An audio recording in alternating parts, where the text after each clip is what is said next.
365 Sports, powered by Sikkim365.com. Jawar Jordan hits the hole off right tackle. Jordan, here he goes! This place is gonna rock!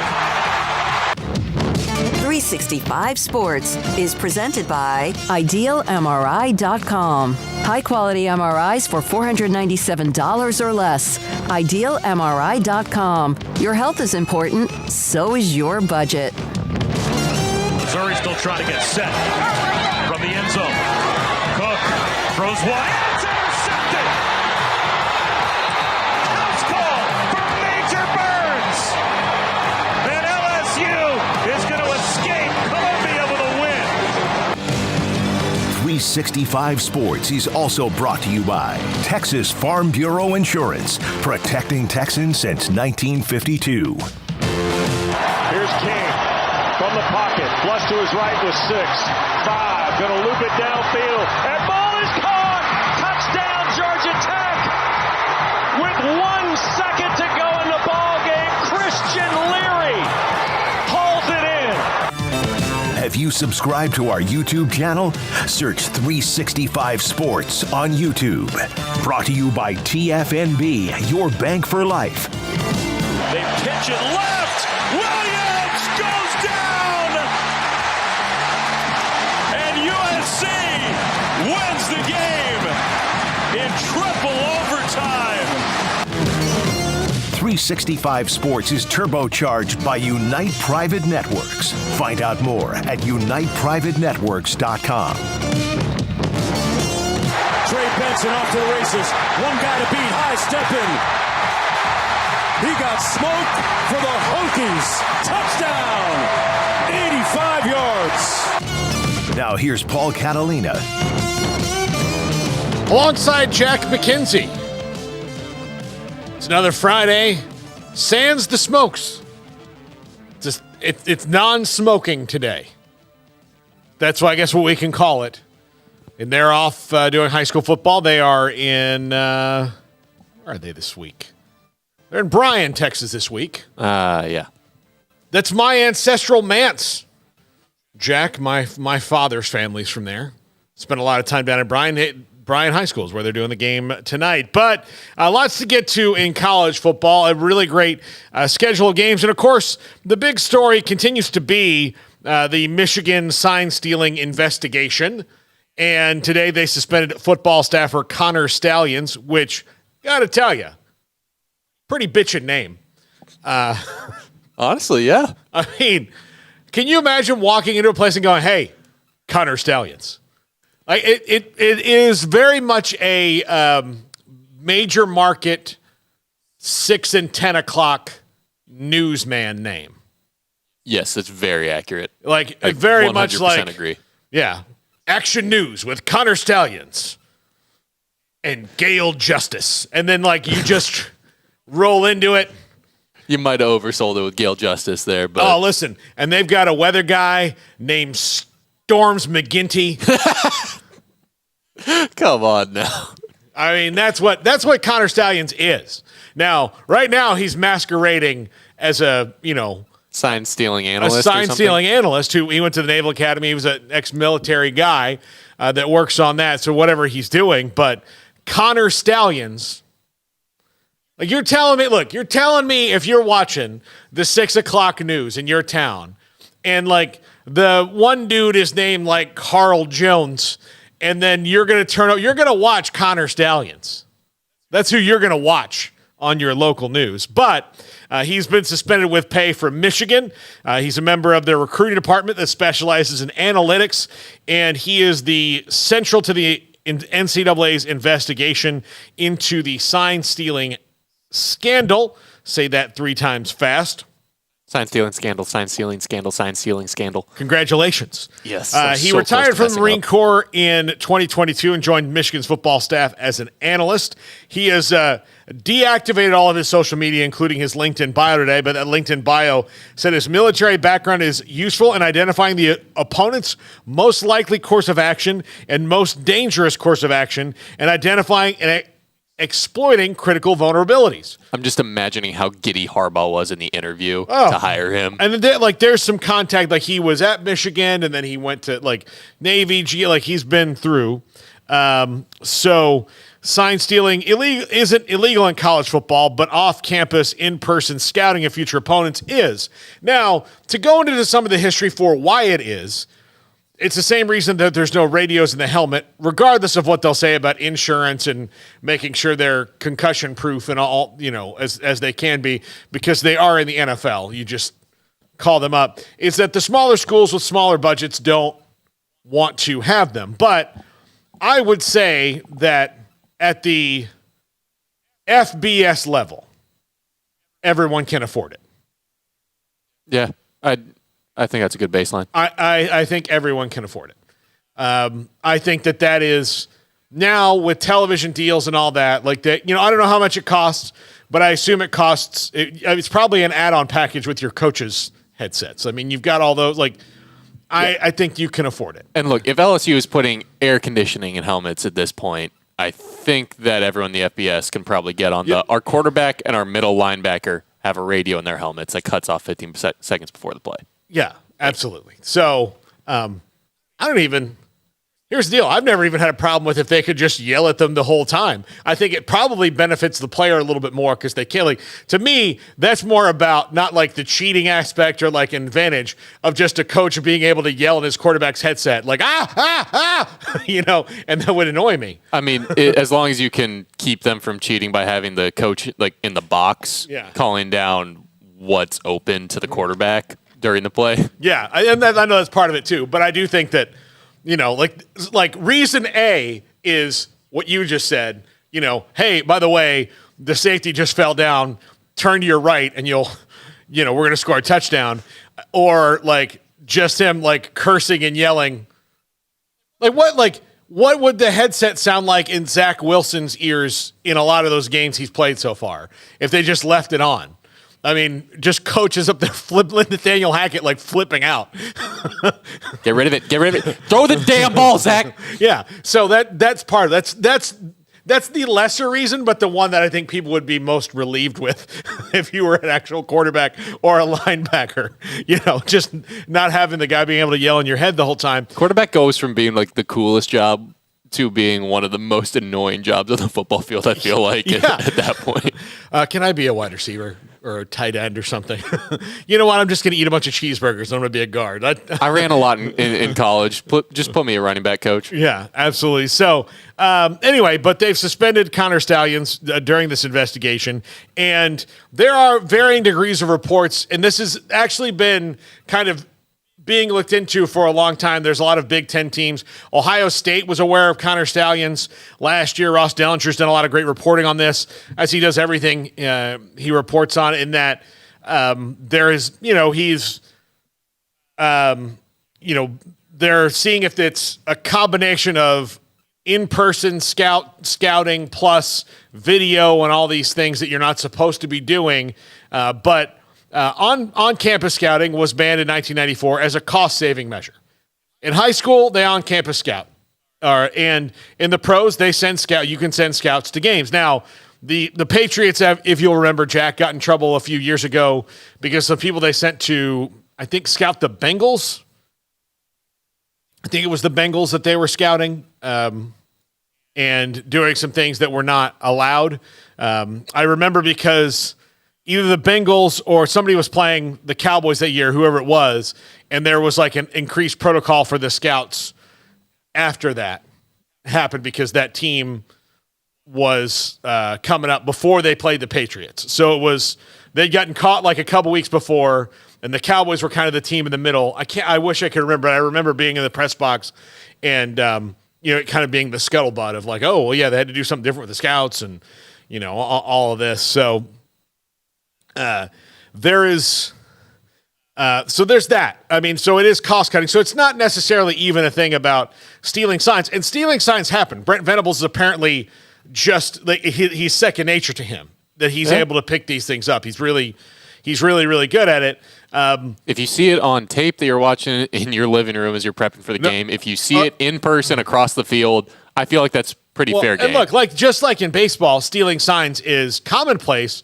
It's just when you're not doing it with just your eyes, when you're adding in technology to it, that's where it becomes cheating and not gamesmanship. Like, that's the line between cheating and gamesmanship. And like, if your tape is the broadcast tape, I feel fine in that scenario using the technology. You know, but if you have special cameras that are recording just for the signs, just like if you've got signals on the defensive coordinator and the people holding up, Mickey Mouse, Burt Reynolds, burrito, like whatever that code means, and then you've got a code breaker recording that and taking it all down, then I think you're now over the line of gamesmanship and now into cheating. Mm-hmm. That's what, like, the Astros, here's the deal, like, when they tried to, like, well, everybody steals signs. Yeah, but not everybody videotapes it and then during at-bats goes in. Bangs on a trash can. Watches it and then has somebody bang on a trash can. Like, there's subtlety and nuance to this and skills that are acquired. Yes, if your catcher isn't good enough at disguising them and the guy at second base can pick up what you're doing and then he can signal into the hitter what's coming, yeah, that's kind of on you. Yeah. I mean, but absolutely. And look, but if you got a camera out somewhere in center field that's doing the job when you don't have a runner on second and you're relaying it through a bunch of other technology to the hitter, no matter what the situation is. Oof. And I saw Bud Elliott, who does the podcast with Danny Kanell from CBS, and Bud is a firebrand, like whatever you watch and feel about him. Anyway, but he had a whole thing. If you're not cheating, you're not trying. All those different things. Where I think he mentioned, as he would because he's another FSU guy like me, but he mentioned that sign stealing came into effect in the 2013 national championship game, which it did. But I would call that less of sign stealing and more of Damian Craig, who worked on Florida State staff the year before, just remembered them, and Jimbo wasn't savvy enough to change them until his players came over and said, hey, you remember that guy that used to work here? Yeah, he knows what we're doing. So we've got to change that. And then it's like, oh, yeah, crap, he did used to work here. Better get him back. Yeah. And now Damian Craig is with Jimbo at Texas A&M, and they work well together. But that was, say sign stealing. If I told you something, like if I, Jack, if I put this bottle of water out there for you and told you could have it, and then you took it much later than I offered it to you. I stole it. You didn't steal it. You just took it later. And I stole it, Paul. Yeah, I didn't change it. I didn't take it back. I didn't, Look, the point is you never wanted me to have it, therefore it's stealing. Yeah, I guess so. But yeah, no, it's really interesting. And when it comes to the, like, if you ain't cheating, you ain't trying thing, I would like to kind of compare it to if you're not using the whole field inside the boundaries, you're not doing your job as a coach or a player. But if you go outside the boundaries and expect to be have those yards or that touchdown count when you stepped out of bounds, no, you should be ruled down. Yeah, look, part of the thing about some of the new, like the spread offense was, and why defense coordinators had such a hard time dealing with it and why they had to change the rules is that one of the things you could take advantage of substitutions is you've got your guys playing so far outside the hash. You could sneak guys on and off. That you could just be like, okay, you're on, you're off. And like this defensive back comes on and you've had one guy, basically run 75 yards down the field at a dead sprint. He's coming back sucking wind. And then you're going to go over the top with the guy that you've just had waiting over here, who's the guy you really wanted to throw the ball to in the first place. So that's why they have that substitution rule where the umpire stands over the ball and waits, to make sure that everybody can sub. I'm surprised that rule hasn't been abused more. Now it's like, I think there's just, you see it. Just like to run down play clocks on teams who don't have time, stuff like that. Yeah. Well, the offense substitutes first. So, like, if the defense chooses to substitute and the offense isn't there, then the offense is just going to go, oh, well, here we go. But if the offense subs, then I remember seeing one game that ended because the offense chose to sub and the defense took its sweet time to sub. Yeah, I do think that eventually annoyed the hell out of me. I think that eventually there'll be some sort of a if somebody keeps trying to do that. I think 10 seconds is reasonable to run a guy off and run another guy on. Yeah, like exactly. I feel like you can call the delay eventually of game. someone will try and take advantage of it so much so and so openly that they'll have to add like a cap. And I've seen several like delay of game penalties in the end of game, like in a 2-minute drill where, they throw a pass to the middle of the field and then the defender like lays on top of the guy for a second, pretends like, oh, I'm stuck. Look at me. I'm a big defensive tackle. Oh, darn my midsection and ab work. Help me up. And then they get the delay of game, or they like, I've seen it even more. And I saw it in an NFL game, which I thought was wild because, they're going to be on top of more than anything, where a guy just kicked the ball away. Yep. Like, they just kicked the ball away. Like, well, there's the clock stopped and they're 5 yards closer to their hot shot. So, best laid plans of mice and men. So, yeah, I like, there is games, like, there's the line between gamesmanship and cheating. And what needs to be figured out in here, in this whole Connor Stalions new 7 anchor thing is this gamesmanship? Is this guy just really good at this because of his background? Or has he stepped over the line and cheated? And then, the top 5's about this today. My question will remain, so what are you going to do about it? What do you do? Like, what is the NCAA going to do about it? If Jim Harbaugh wins the national title this year and then leaves and goes to the NFL, and then 2 years from now the NCAA decides to get in his kitchen, A, does it matter? And B, nobody at Michigan will ever feel like they didn't win the national title. Vacating doesn't matter, especially not to the people that you beat along the way. And you're just going to set up a situation where you're going to complain for all time, like the Dodgers will about the 2017 Astros. Well, of course. And the Dodgers are justifiable in saying, like, hey, like, there was something going on here, but you can't, like, it doesn't take away you didn't take away the trophy. You can't do it over again. Yeah. Yeah. I mean, that's just so that's just how it goes. In the next segment, we'll talk to Joseph Duarte. I do have one more thing. I'm trying to download the video real quick on the Michigan sign stealing stuff. Essentially, it was Greg Schiano.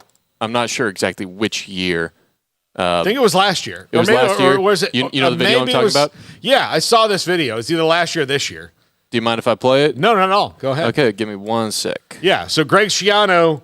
Now, they've said, like, I think because they're trying to keep themselves out of this, Rutgers has said he was talking about something else, but this is a little bit suspicious. Coach, 4 penalties for your team in the first half, some that cost you. How do you clean that up in the second half?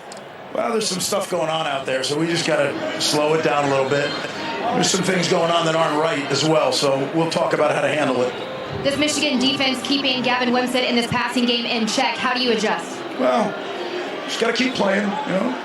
In the game, we just got to keep playing. All right, thanks, Coach. All right. By the way, Jack, do you know, this is a trivia question for you, who Greg Schiano's college roommate was at Rutgers?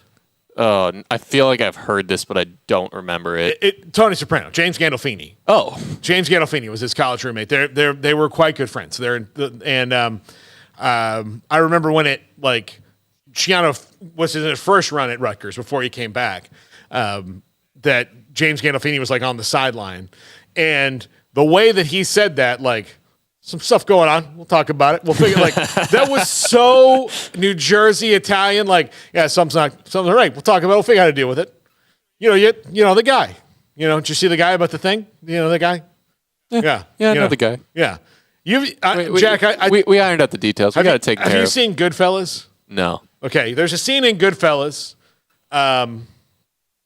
It's towards the end of the movie where Robert De Niro and Ray Liotta are talking, and Ray Liotta, like, is about to flip and talk to the FBI, and Robert De Niro's like, I need you to go down to Florida, take something. There was the guy, something, and, like, it was so vague. That was so New Jersey Italian vague right there of, like, yeah, something going on. I don't like it. Don't like it. We'll figure it out. We'll figure out how to work with it, but don't like it. Something's going on wrong. So I wonder how, like, if he was talking about that people are thinking that he was talking about that. But also, do you really, if you're Michigan, do you need to steal the signs to beat Rutgers? I mean, that's why is any of this necessary? So, Sir blah, blah, blah, after MC Gusto goes, hasn't seen Goodfellas, and Sir Blah goes, is he 12? Like, no, he's twice that, but yeah, basically. In movie years, Jack is 12. We'll just say that. I'm a TV person. He's more of a TV guy. Most people like Goodfellas, Jack. I'm not guaranteeing you'll like it, but I would say. It's on my list. I know, yeah. You know how much I work. I don't exactly have a lot of time for movies. And it's a 3+ hour movie. Oh, God. It's a Scorsese. I'm probably not going to watch that then.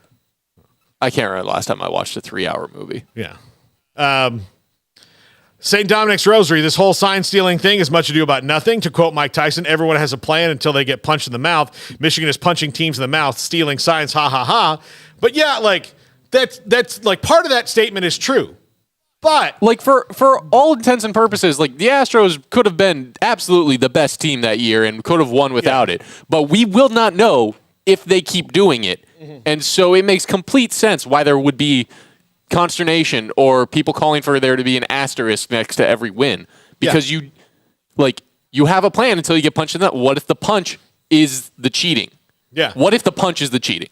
Yeah, what if okay, yeah, it's great, but if I put, weights in my gloves, right? Then I'm cheating. So yeah, there's nuance to this, and I think that it's not cut and dry. It's not cut and dry. I'm not a pearl clutcher, just in general. I just like to lay out the pathways of things, and then explore the facts. Because I'm not like how dare you, oh my gosh, Jim Harbaugh's not the first person who's pushed the line on this. Now, does he look to me like a habitual line pusher? Yes, he does. He does. And that's the mark of some of the best coaches out there. Yeah. Bill Belichick, habitual line pusher. That's what they do. But do you push it or do you cross it? And where you cross it is the problem. So if this is him just pushing it, then okay, there was some overreaction there, but it's still worthy of investigation to be he's probably not doing anything. It's probably not doing anything. It's probably fine. I mean, that's how you walk into a building and be those joists are all bad. How did that happen? You're 10 years of, it'll probably be fine. Yeah. I mean, I go back to what I was trying to make the kind of metaphor with earlier, but a receiver is supposed to use every blade of grass they can to get open and get the ball. The second they step out of bounds of their own free will and they come back in, if they touch the ball first, it's a flag. Yeah. It's a penalty. Yeah. I don't know how many different ways to put it, but yeah, I feel like that's a pretty solid one, staying with the sport. Yeah. Tony L. Barber. I was 6 when Goodfellas came out. It's old, but I love it. And the Godfather series. And he says we should watch the 4-hour version of Once Upon a Time in America. Guess what? I have. Before I was married, when I had 4 hours to myself. So there. I've done it. Hope Amanda wasn't listening. Oh, she knows. She knows. I tell you, she's got. If you want to talk about useless wife superpowers, and I'm sure that everyone's wife has one. Mine is when I'm watching something for 30 or 45 minutes, she will ask me a question, not at the part of when the credits are rolling, at the beginning of the end, right in the middle where something is about to happen, and then I've missed the moment. She's pretty good at that. I tease her about it all the time. When we come back, Houston and Texas, something that Texas's old AD, DeLoss Dodds, said would never happen. Well, it's going to happen at least one more time. Texas and Houston. Joseph Duarte talks about the buzz around the Cougars versus Texas, which could be a blowout or it could wind up being one of the craziest upsets in history. We don't know. That's why they play the game. That's coming up next. This is 365 Sports. Some say a dog is a man's best friend. But I tell you what, boys, you better think again. 'Cause there ain't nothing better than some cows, pigs, and turkeys too. I love to cover them in sauce down at Rudy's Barbecue. Bring all your your friends to Rudy's for some tasty oak smoke barbecue. Next in line. During Jeep Adventure Days, save big on 2023 Jeep models like the Grand Cherokee Limited with values up to $5,500. Or 10% off MSRP on new Jeep Gladiators on all trim levels. Or 10% off MSRP on a new Jeep Compass at Allen Samuels in Waco. Boozers is the wedding ring store and more. If you're ready to get engaged or already married and want to upgrade your wife's ring for a special anniversary, Boozers is the place to go. With the largest selection of premier quality diamond engagement rings and wedding rings in Central Texas. They have 7 cases with over 300 styles of rings from top designers like Natalie Kay. Choose from yellow, white, or rose gold, plus beautiful top quality loose diamonds. With an in-house jewelry, they can also custom make anything you want. Bring in a picture or drawing and let Boozers create your one-of-a-kind pendant or ring. They can even use some of your old gold and diamond jewelry to create something new. At Boozers, you'll find a great selection of quality timepieces, and Boozers is the place for expert watch maintenance and repairs too. They specialize in expert Rolex watch repair for fine jewelry, watches, custom work, and more. Go to Boozers on Valley Mills and Lake Air Drive in Waco. Boozers, the wedding ring store and more. Riverbend Liquor and Wine now has 2 locations to serve you. The original on Lakeshore Drive at North 19th Street and the brand new spot in downtown Waco at 600 Franklin Avenue. If you're looking for the best in craft beers or local Texas bourbons, then the original is the place to be. And for the latest trends and online phenomenons, head downtown to the Franklin location. Either way, you're going to get the same great variety, customer service, and speedy experience. Check out both locations on their Facebook and Instagram pages, Riverbend Liquor and Wine, Lakeshore Drive at North 19th Street, and now downtown on Franklin Avenue. Stepping into a new pair of boots is great, but stepping into the boots of a U.S. Army officer can also add confidence and leadership skills to your son or daughter's career path. There are more than 150 occupational specialties to help them find the best fit for their future. See all the things your son or daughter can achieve in our boots at GoArmy.com. U.S. Army Waco Recruiting Company, 254-598-8131 or 254-776-1543. Let Camille Johnson Realtors guide you seamlessly through the process of buying your dream home or selling your current one. Commercial, farm and ranch, or residential, Camille Johnson Realtors can smoothly and successfully lead you through any transaction. With a team of 28 experienced agents who are excited about serving you, Camille Johnson Realtors services the entire greater Waco area. If you're in the market to buy or sell, contact Camille Johnson Realtors, 104 Midway Center in Woodway, or find them online at www.camillejohnson.com. Camille Johnson Realtors, elegant, charming, warm. Welcome home. This is 365 Sports. The 3 o'clock hour is sponsored by Waco Custom Marketplace. Meats, sweets, Texas treats, and a cut above the rest. 425 Lake Air Drive, Waco.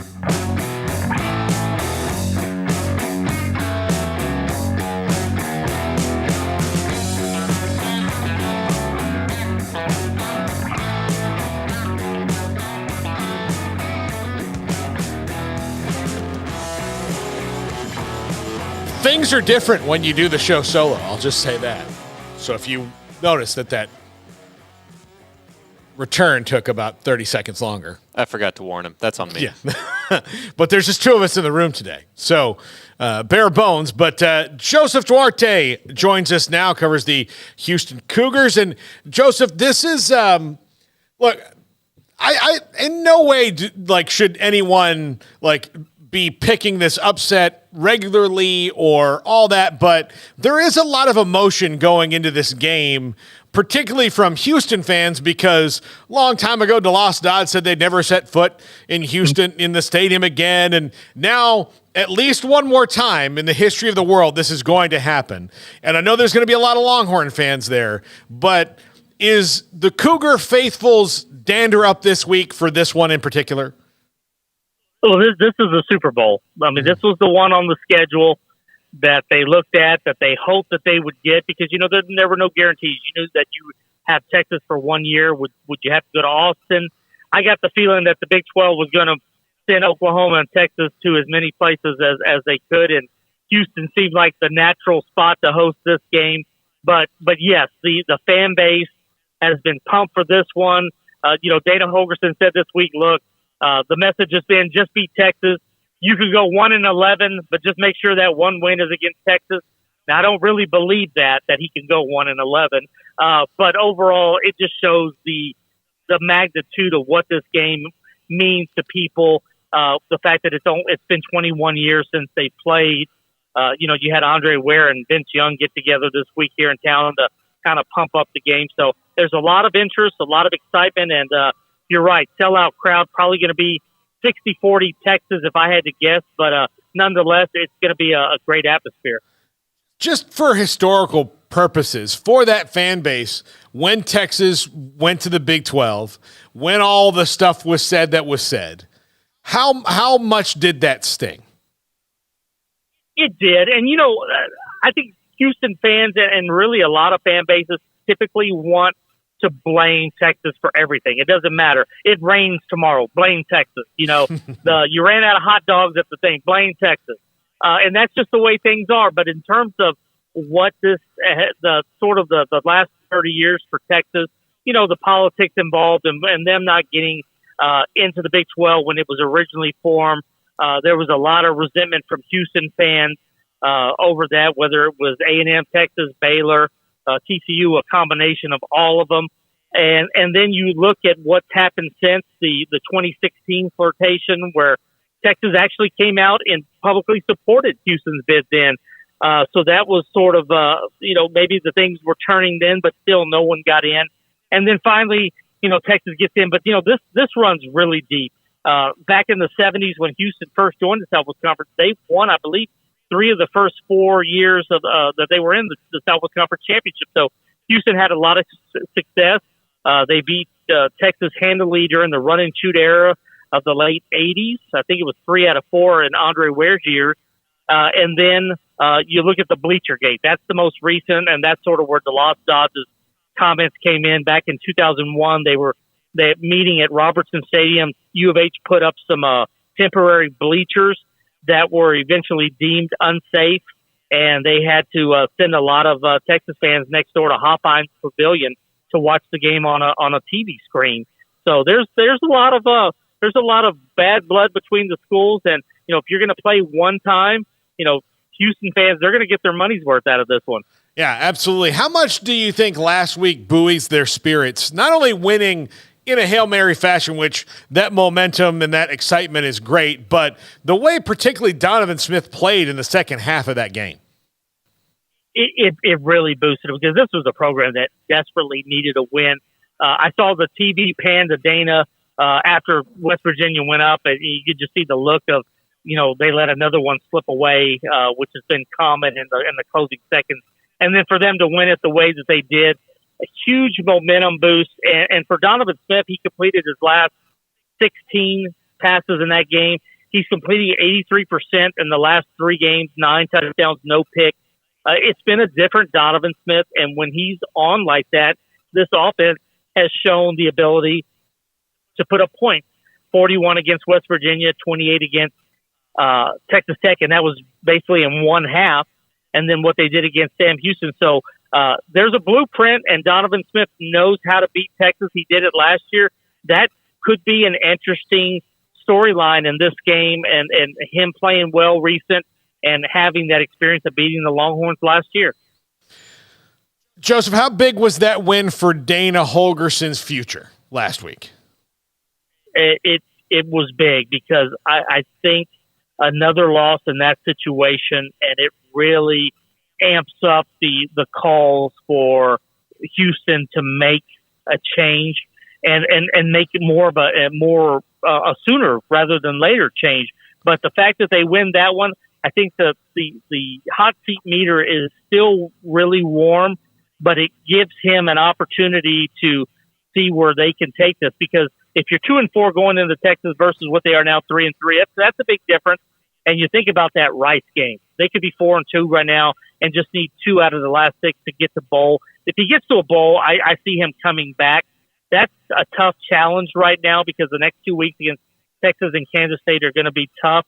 But he needed that win, and you could see sort of a collective sigh after the game that, they sort of lived to play another week and lived to coach another week.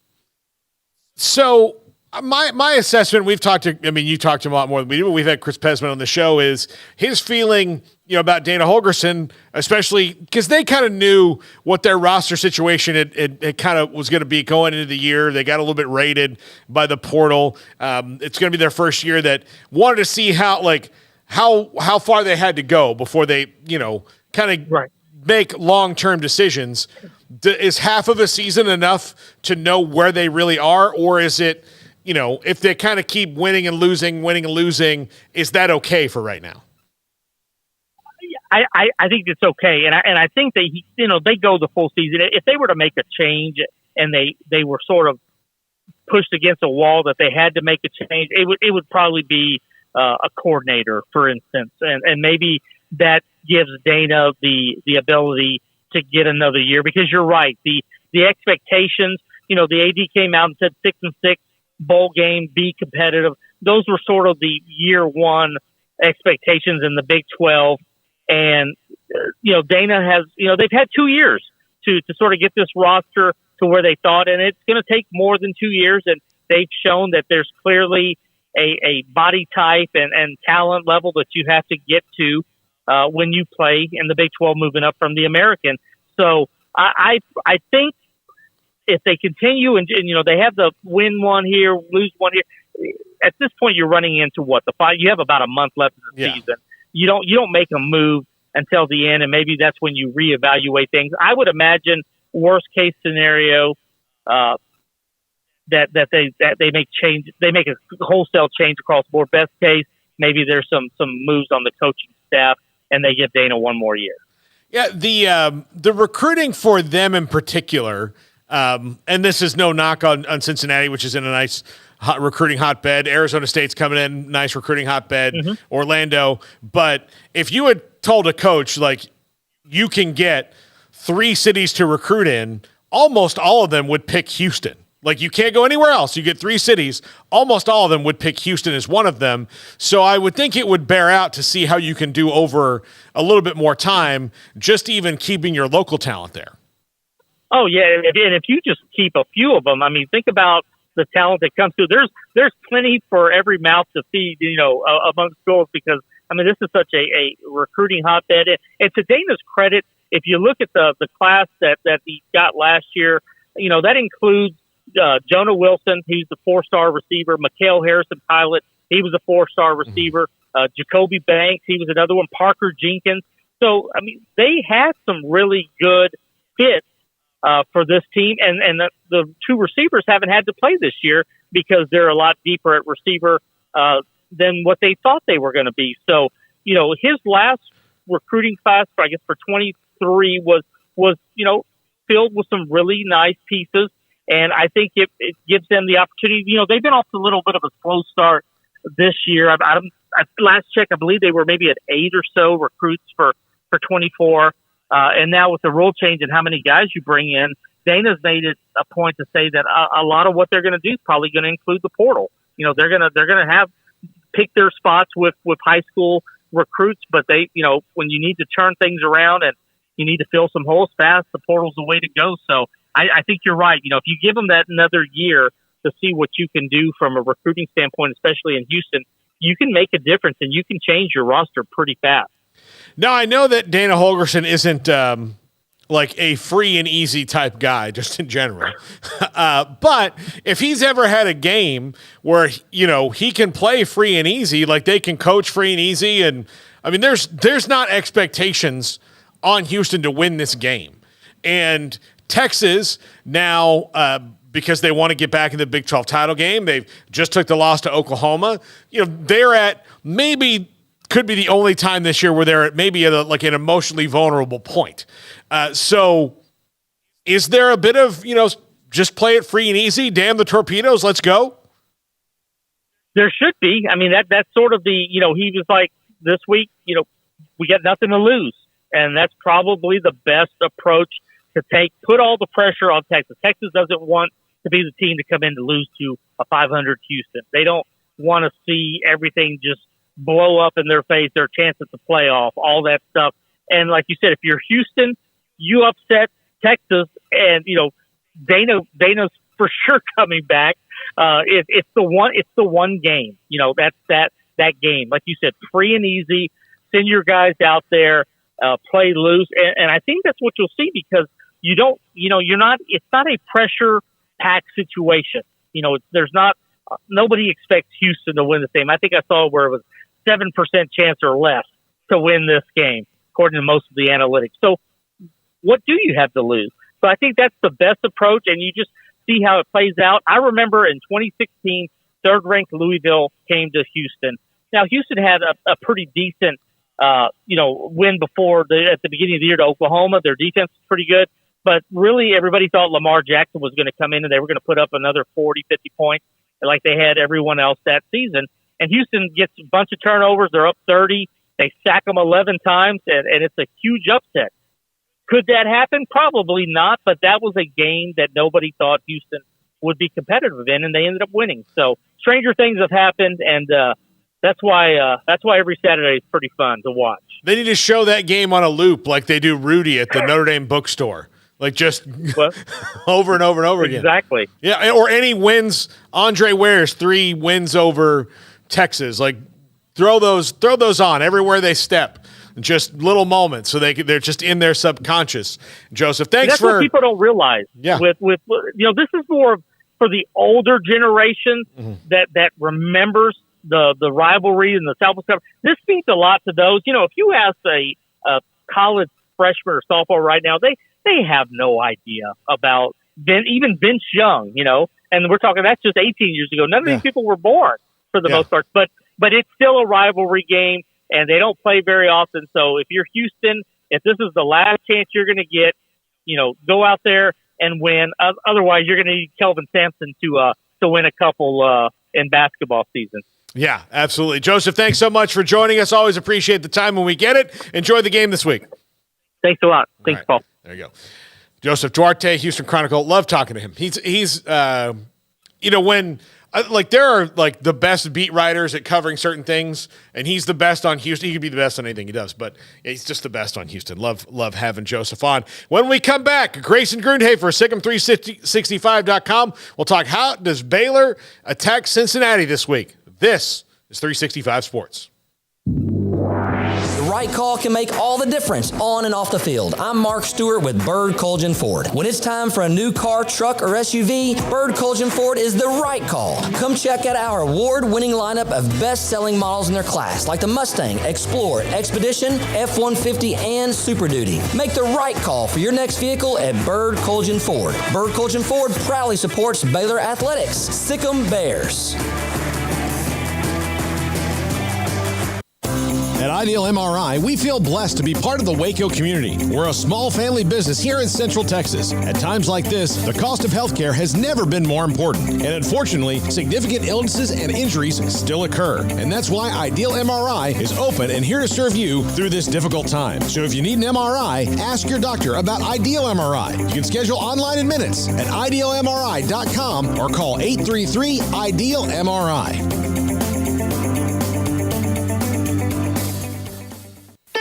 Don Humidor, your home with a 48-foot walk-in humidor with the elite cigar brands from around the world, including the #1 cigar of the year, Aging Room Cuatro Nicaragua. Plus, they have the great brands like Macanudo and Artur Fuente, Rocky Patel, Aston, and so much more. CBD, great for sore muscles, aches and pains, sleep, Vita Dreams, and anxiety, mild depression, general health and wellness. Their staff very knowledgeable on the subject. If anyone is curious about CBD, ask Carol and Ashley. Don Humidor in the Townwood Shopping Center off Valley Mills in Waco.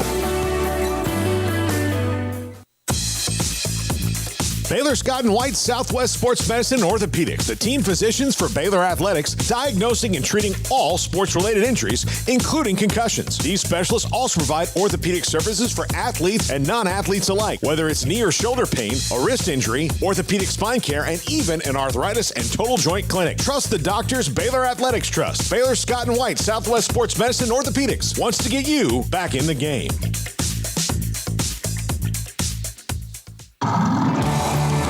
Waco Custom Marketplace is your hometown grocery store with a full-service butcher shop and bakery. Hi, this is David Smoke. The Butcher Shop can take your customized orders for seafood, pork, and poultry and custom cut your favorite steaks from bacon wrapped fillets to T-bone to bone-in ribeyes. Cut specifically the way you want. They have Norwegian salmon fillets, catfish fillets, sliced ham or turkey and lunch meat, variety of cheese available, and several options of sausage links. Fresh chicken breast or whole chickens, sliced bacon, pork chops, ground beef, marinated beef, and chicken fajitas, and always large briskets available, plus fresh vegetables. So the great product, customer service, and family tradition of the Bauer family continues at Waco Custom Marketplace, open Monday through Saturday. A full-service butcher shop and bakery available. Waco Custom Marketplace, 425 Lake Air Drive in Waco, or WacoCustomMarketplace.com.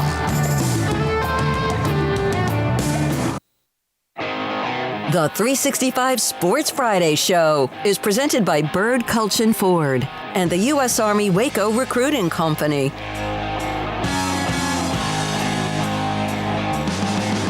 Welcome back.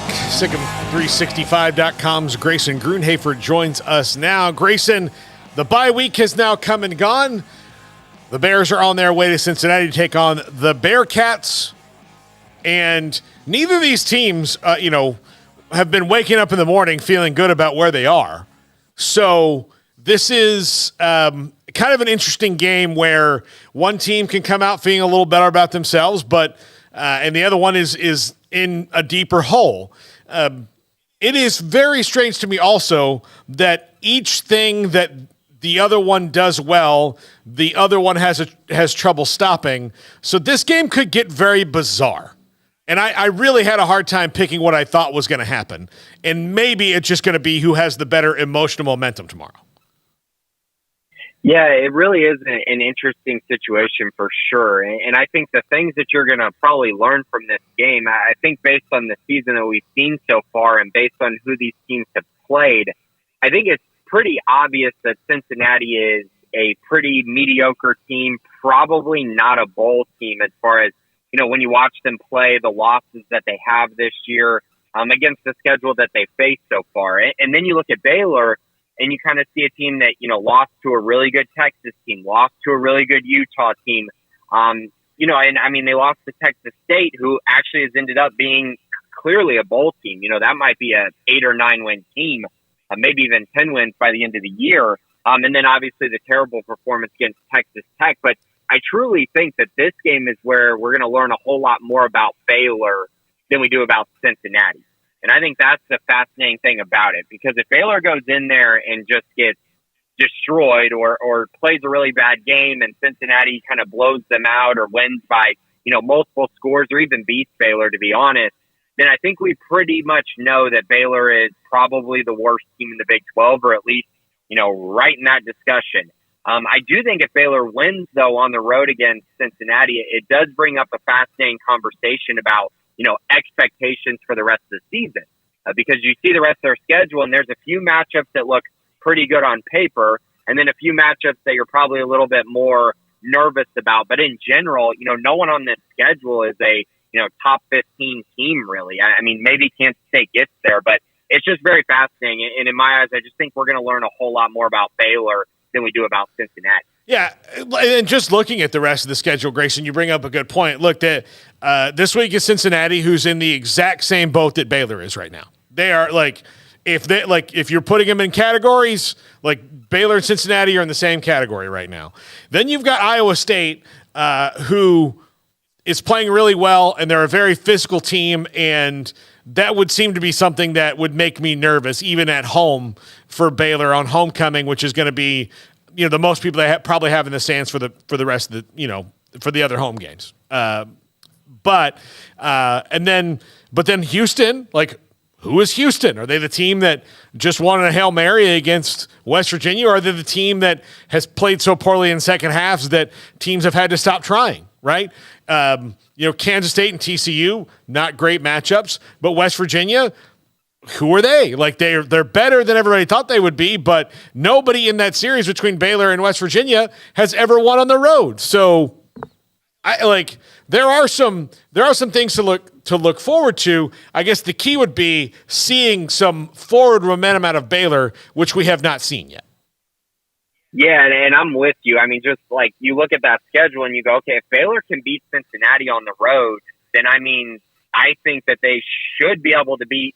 Personally, I think they should be able to beat or at least hang with Iowa State at home. Let's not forget Iowa State did lose to Ohio earlier this year, so that's not some juggernaut program right now. And then you look over at Houston, very winnable game. And I personally think TCU is going to go in and lose to Kansas State over the weekend, and then they're going to be 3-3 or 3-4 on the year.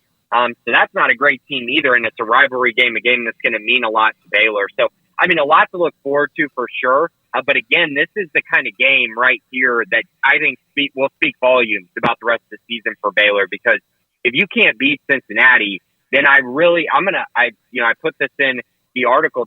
There's not going to be another team that I'm going to pick them to beat, with the exception of maybe Houston, and that's a huge maybe even at that point. Yeah, look, what if Houston's gathered some momentum, after last week? We don't know. We'll find out in the next couple weeks, certainly. Grayson, what should they have changed over the bye week, and what do you expect to see more of this week that they do well? Yeah, so I think there's going to be a couple of changes. First off, I do think that there will probably be at least one change on the offensive line. There might be more, but I think that there will be at least one. I know that, some of the young guys got some reps this week, which will be very interesting to kind of monitor to see, what actually does happen with that position. Is they're just going through, some guys are going through learning curves. Other guys are probably playing out of position, and maybe they'll get back to their more natural position. And then other guys are just having a tough time. And so that whole group in general needs to come together.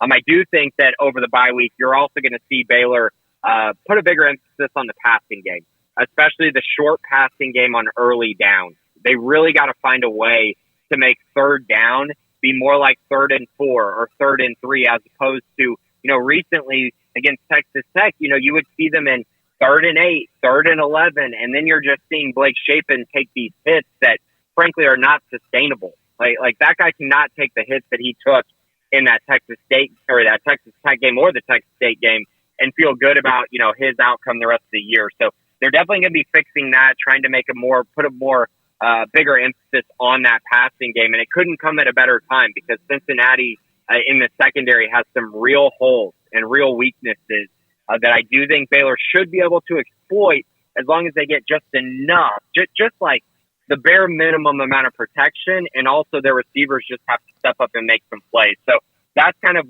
those two areas I'm definitely fascinated in on the offensive side. And then defensively, I think that you're probably going to see more of Trey Emery this week at the nose tackle position. He's been hurt for the entire year, played a little bit against Texas Tech, but I think he's finally getting to the point where I think he can take on a bigger workload and finally give them, a 310, 320-pound nose tackle that they haven't had all year long. So that's going to be something else I'm going to be looking at to see just how many reps he can handle in a game that he's going to get, maybe close to a full workload. So those type of things are probably the biggest things I'm going to be looking for, and just seeing if these guys come out and play hard, because frankly, that effort level has been very underwhelming at this point in the season. Grayson, when you mentioned the changes in the offensive line, do you think that in addition to maybe some personnel, do you think that maybe some guys who would might return at a different spot? That's kind of what I'm thinking might happen this week. I just think that what they've done so far hasn't really been working. And if you kind of look back at the guys that they took from the transfer portal, Clark Barrington, I was expecting him to come in and make a big difference and have a big impact on the offensive line. But he has struggled, but he's playing a position that he didn't play at BYU. So I'm wondering if maybe he moves to guard. Potentially. And then if he moves to guard, who do they fill in at the center position? My kind of bet for that would maybe be someone like Colton Price at the center position. He's the guy that's really come on as of late. Timothy Dawn is there as well, but he was dealing with injuries early on in camp. So I think Colton probably has the leg up there if they were able to make that move. Outside of that, I'm curious if maybe a Sean Tompkins, maybe he works his way up to true freshman. And then, Lord knows what they're going to end up doing with Campbell Barrington after his tough performance against Texas Tech. I still think he's their best option, probably at right tackle, but he's got to put together a much better performance than he did in that most recent matchup. So, yeah, I mean, a lot of things I'm going to be looking at. I just know young guys got opportunities this week, so we're going to see who really ran with those and if anyone really did. Yeah, Grayson, this is a crucial juncture for Baylor, for the coaching staff, for a lot of things, because if you don't start winning now, like, you're going to have guys, and I don't think we should be foolish to think about it because it goes on everywhere. There's some guys at Baylor right now, because this is a 2-4 team, that are getting calls saying like, "Hey, the transfer portal opens in December," and I think they need to start winning to maybe ward off the desires of those people who may want to do that. Yeah, I think a lot has been made of that, and it's definitely possible that something like that does happen. And obviously, if you make a coaching change, I mean that's a totally different ballgame, and that's a whole nother conversation. If you make a coaching change, then you're gonna lose players. Like that. Mm-hmm. That's natural. That's definitely gonna happen. But I do think with Dave Aranda, I feel like he's pretty much proven that he's been able to hold on to guys that he wants. Yeah. I mean, he really hasn't had an issue with that at all. And maybe losing changes some things, but I just don't think that really goes with all that we have kind of heard from the players and seen from the players' actions during Dave Aranda's time at Baylor. So I'd be pretty surprised if there was some sort of mass attrition because guys are, losing football games and they get, NIL deals elsewhere. I don't think there will be a mass exodus, maybe one or two here and there, but that's going to happen pretty much anywhere. But I do think, again, that's another reason why, everyone who's saying, oh, well, if this year goes bad, we should, move on from Dave Aranda. Well, be careful with that, because if you do decide to do that, you're going to lose a lot of players, and then you're also probably going to have to be patient because, it's not a given that the first year head coach would come in and perform extremely well in year one when everyone is so ready to win now. I just don't know how much sense that makes. So you're picking and choosing, right? Different situations that could happen. Well, but in general, I feel okay about the roster. Yeah, well, look, it's a good point you make. That look, if the other thing I think needs to be said, look, if they fire Dave Aranda, there's no guarantee they're bringing and they're probably not bringing in a guy like Deion Sanders. Like they're not, like that's not what's going to happen. Like it's going to be someone else like Matt Rule or Dave Aranda or in that realm. They're not like Nick Saban's not going to, have his last couple of years and academically try to see if he can do at Baylor what he did at Alabama. Like those things aren't going to happen. There's no guarantee who you're going to bring in. You have no idea who that is. So sometimes the devil is better, right, Grayson? Correct. And I think that it's really funny, right? Because, and I'm fully on board with this because the fans' mindset is the right one. They want consistency, right? And that's been a huge problem with the Baylor program for years. And it's, in large part just due to coaching changes as opposed to, coaching failures, right? It's been more so about, changes that have occurred and then a down year and then the team gets back on track. But I think the other form of consistency truly is having a coach in your program for a long time and believing in that coach. And Baylor hasn't been able to have that, since our Brawls left. And I just truly, it's something that I think has to be weighed as well as, whether you believe currently in Dave Aranda or not may not be the question. I think it's more so, do you believe in Dave Aranda and the staff for the future and what they have accomplished in the past? Does that show enough for a promising future? But I do think he gives them the best chance at consistency at the moment. I think that's pretty clear. Grayson Grudenhofer, SicEm365.com. Grayson, we'll talk to you next week. Thanks, guys. Appreciate it. All right. There you go. Grayson Grudenhofer, SicEm365.com. Coming up next, our weekly segment with Josh Neighbors. We're going to run down the Big 12 schedule. We're going to run down pretty much everything with Josh. That's coming up. This is 365 Sports. In our logo and advertising, we say we are people that you can count on. What does that mean? It starts with providing a quality vehicle and quality service at a fair price. But it also means we do what we say we will do, and we treat people fairly with respect. It starts by hiring great people, good local folks who work hard with a caring attitude. Our employees are the real reason we are people that you can count on. Put us to the test and see for yourself that at Richard Carr Motors, we are people you can count on. Shorty's Pizza Shack at 12th and Bagby is a homegrown, locally owned pizza place that's out of this world. Everything from the dough, the sauce, the sausage topping is made fresh in-house. Not to mention the amazing pizza pillows, the chicken wings are to die for. Try the Sikkim sauce, chili cheese fries or tots, plus great specials on food and drink every single day. Shorty's is also the perfect spot to watch the game with your friends. Shorty's Pizza Shack at 12th and Bagby. Tell them Paul sent you by.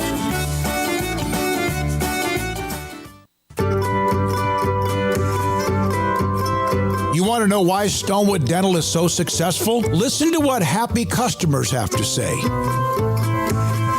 It's pleasant. It's different than any other dentist's office. I really feel like they care. And it's not that you're here for 2 hours waiting on someone to take care of you. It's quick and easy, and I bring my kids, and my kids love being here too. They really love the treasure box. Staff is really nice and accommodating, real friendly. You feel more like home. It's not sterile looking. Everybody has their own personalized rooms with decorations and decor, and they'll even have a blanket for you when it's cold. I've recommended people to actually come here, and they are patients now. I really love it here. It feels like family. Learn more, stonewood-dental.com.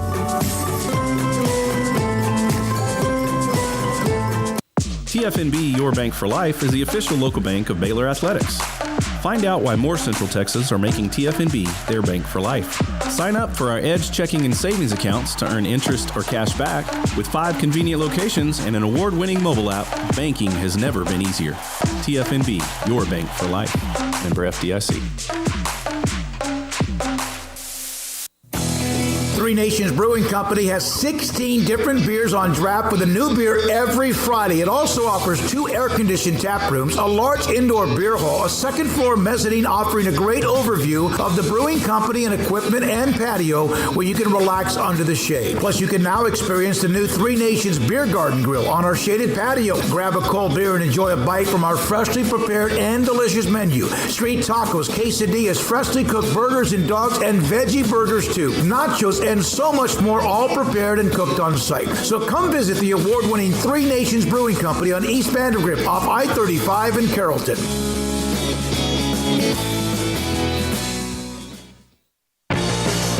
This is 365 Sports, powered by Sikkim365.com. The 4 o'clock hour is sponsored by Boozer's Jewelers, the wedding ring store, specializing in custom jewelry and repair, all in-house. Now here's Paul Catalina. Welcome back. Paul Catalina, Jack McKenzie, and Josh Neighbors. The Neighborhood Watch on Crystal Ball College Football, our other college football channel. We have many channels. We're like Netflix. Or not Netflix. What would we be? YouTube TV? Where there's channels? Some might call it like TV. Yeah, or like regular TV. That's a good point, Jack. Thank you for also making me look old there. I don't know. It sounded like you're just trying to sound young. No, yeah. I'm trying to sound young and hip. And with it, Josh Neighbors is young and hip and with it, and he joins us now. Josh...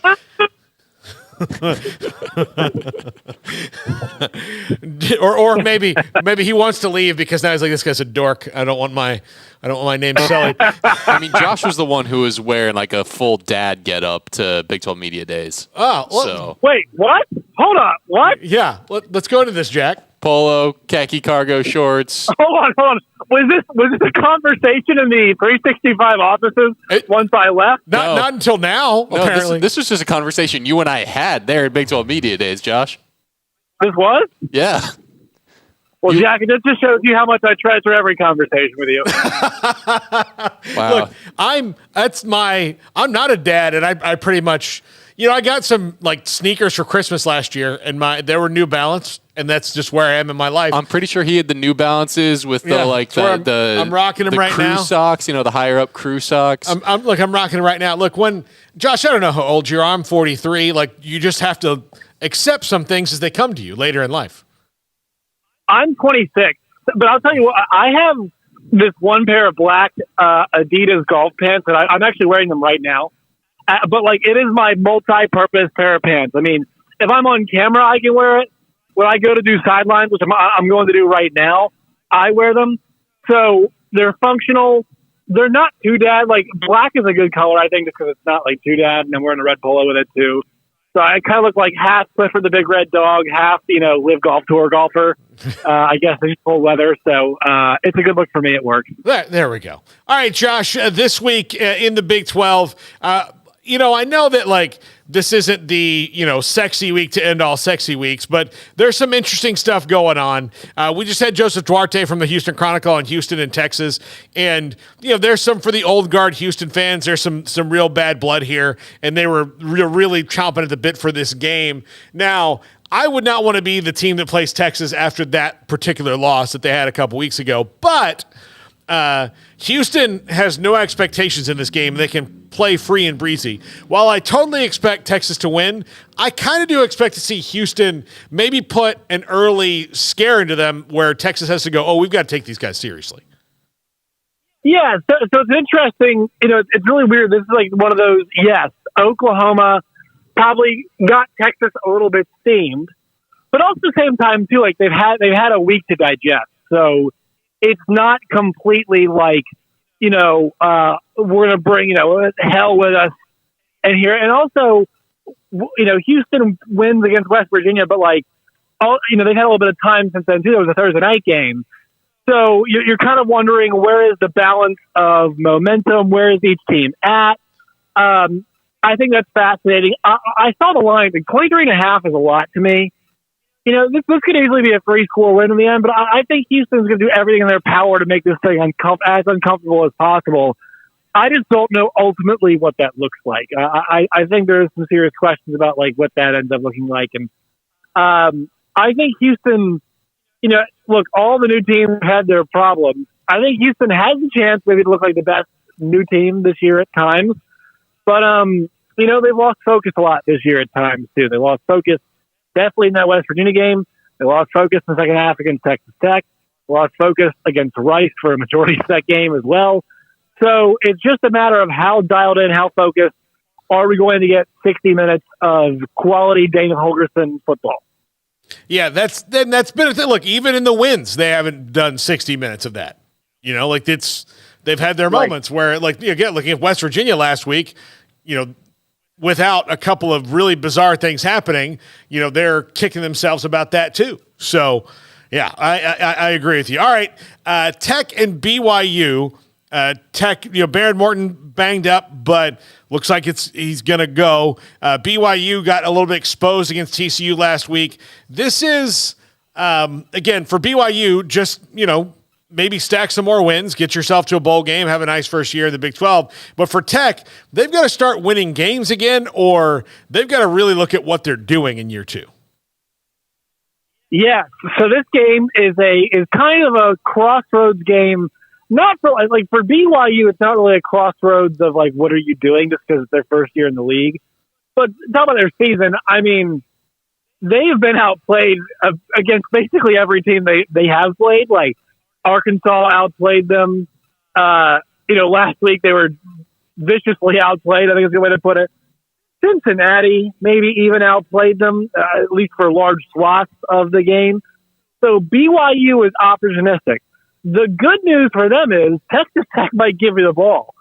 And especially, and here's the thing, like, we saw UCF go with John Rice Plumlee 2 weeks ago against KU, and then have to holster that weapon, unsmoke that, wagon, whatever the hell that is said in Tombstone.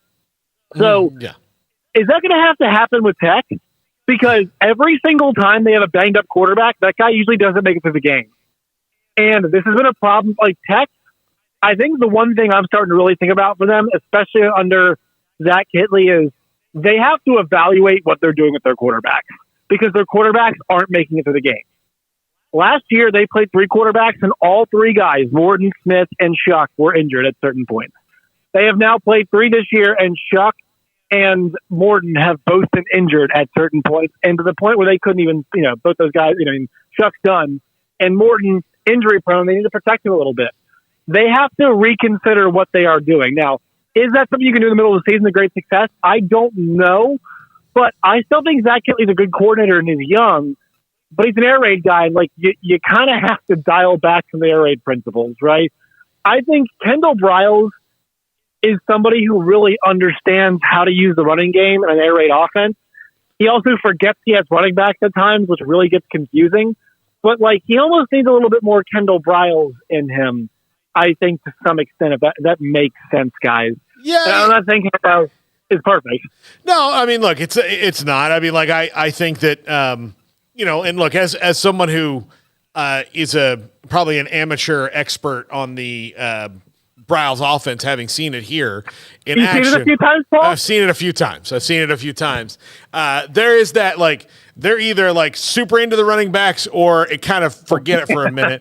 And sometimes it's just based on who's back there. I don't know. It is. Right. It's not Tom Herman egregious where, like, you know, somebody had to tell him, like, you know, you recruited and signed Bijan Robinson. He's right there. He's right there. Like, that's him. Number 2. Like, he's there. Like, just, you know, that way poor Sam does not get bludgeoned to death. Like, just maybe give him a break. It's not that. We saw strong at 3 picks last week. It's like they got to find some way to protect these guys. Yeah, absolutely. Because and like, whether it's confidence wise, whether it's running the football wise, whether it's health wise, like they just have not found a way to do that yet. And I'm excited. I think Joey McGuire is going to be good. I think it's all going to work out for them. But sometimes, like, you know, look, the big thing for me was when K-State was a dark horse last year. K-State has done this a whole lot, where it's like we live at 7-5, 8-4, and you can see it coming. They've got the team to do it. Texas Tech this year, like, what did they do last year to make me believe that all of a sudden they're going to start punching above their weight class? They got by Texas because Texas lost focus in that game. And then they beat Ole Miss at the end of the year, and they beat Oklahoma. That's not a good Oklahoma team. And they beat Ole Miss in a bowl game, and everybody's like, uh-oh, here they come. And it's like, look, they have not they're not winning at Mike Leach levels because Mike Leach consistently did it. They have to get there first before we start talking about them as a contender. I know winning's not always linear, all the way up, all the way down. TCU showed us that. But in a program like Texas Tech, you got to show me some consistent defense. And at least this version, you got to show me some quarterback help. And they have not done either. Now, that being said, I am not going to bet this football game tomorrow. Texas Tech is a better team. The line reflects that. But do I trust the quarterback situation going to BYU against an opportunistic team? No, I don't. So get me the hell away from this game. Yeah, absolutely. Okay, you mentioned Kansas State. They're going to roll with 2 quarterbacks. It appears that Avery Johnson, after last week, has found his sea legs, and those sea legs move really, really fast. Fast. He is going to be a problem. Like, they're, you know, it's one of those things where, like, Big 12 coaches are like, he's a freshman? Great, thank you. This is wonderful. Like, I've got at least 2 more years of this crap. Great, thank you. Like, you know, couldn't find his way to another conference, please. But yeah, he's going to be that kind of guy where he's just going to cause problems. They welcome TCU, who got the big win. Josh Hoover made the start. I'm not ready to jump in and say TCU has fixed all their problems. I think that they certainly rallied around Josh Hoover. If this one was in Fort Worth, I might feel differently, but I think that Kansas State throwing Avery Johnson out there has kind of changed their game a little bit. So let me posit something to you, Paul and Jack, and I'd love to hear what you all think about this. So last year, Adrian Martinez is the quarterback, right? And he's not the right quarterback for a team that's got good tight ends and good wide receivers, plural, and good running backs who can catch the ball out of the backfield, particularly one running back who's very good at catching the ball out of the backfield. Right? Will Howard, as a good passer, is the right guy. Okay, flip it ahead 1 year. What's the problem this year? Well, the wide receivers aren't too great, and they have one guy who's an 8-back tight end, and Ben Simmons, who's open a lot. But Will Howard is being forced to throw balls into really tight windows, and it's not going very well for him right now. And the strength of this team is the offensive line. And actually, the running backs are pretty good as well, too. So I think Adrian Martinez would have been a good fit with this team. I think Avery Johnson, in the same vein, is a good fit with what they're doing right now. And so I'm wondering, I just don't know how to square this because, like, I think Will Howard is good. I think with what we've seen, like, he is a good quarterback, can be good. But what this team needs on the ground right now is Avery Johnson to kind of make the offense come. But guys, like, when they punch above their, like, when they play Texas, who would you rather have in the saddle back there, quarterback? I know Avery Johnson might be the hot guy at that point, but like I don't know how to square the performance thing with the trust thing. But I do think this team is better off with a running quarterback at this point in time. I think this team is a better fit to that. So that's kind of where I am on K-State, and I don't really know what that means moving forward. Yeah, I think you got to ride with the playmaker right now to get a spark, and maybe that's what it is. But can he pass? Can he pass it all? I think he's getting a little bit better with that. But they're going to have to.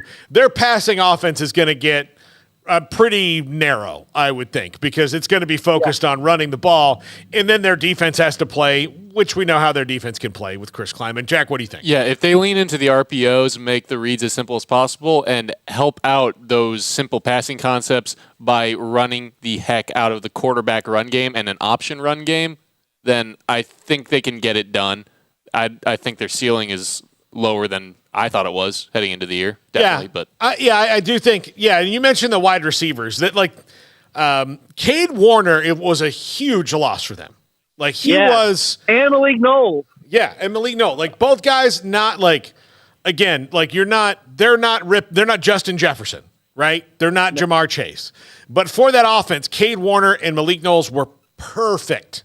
And you don't just get to roll. Like sometimes you got to readjust, and that's where maybe they were a little deficient. You can't replace Deuce Vaughn. That guy's not like there's no Deuce Vaughns just laying around, but you can with Dylan Giddens and with Trayshawn Ward, you can have a really solid running game and make up those yards in the aggregate. You're just not going to have maybe the explosiveness that a Deuce Vaughn has because that's not the you can't expect that. Like you got to cherish those guys when they come. So yeah, I kind of agree. Like you have a nice little theory there, Josh. I think the neighbors theory of the Kansas State offense needs to be tested in academic circles. And also too, like I've got no solution for what's best for the offense. This is me being like, I think we all realize what's best right now. Yes, is the running game. But what happens if that begins to dry up some? Like what happens if Texas pushes them around a little bit? And they don't need to bring a ton of pressure to stop the running game.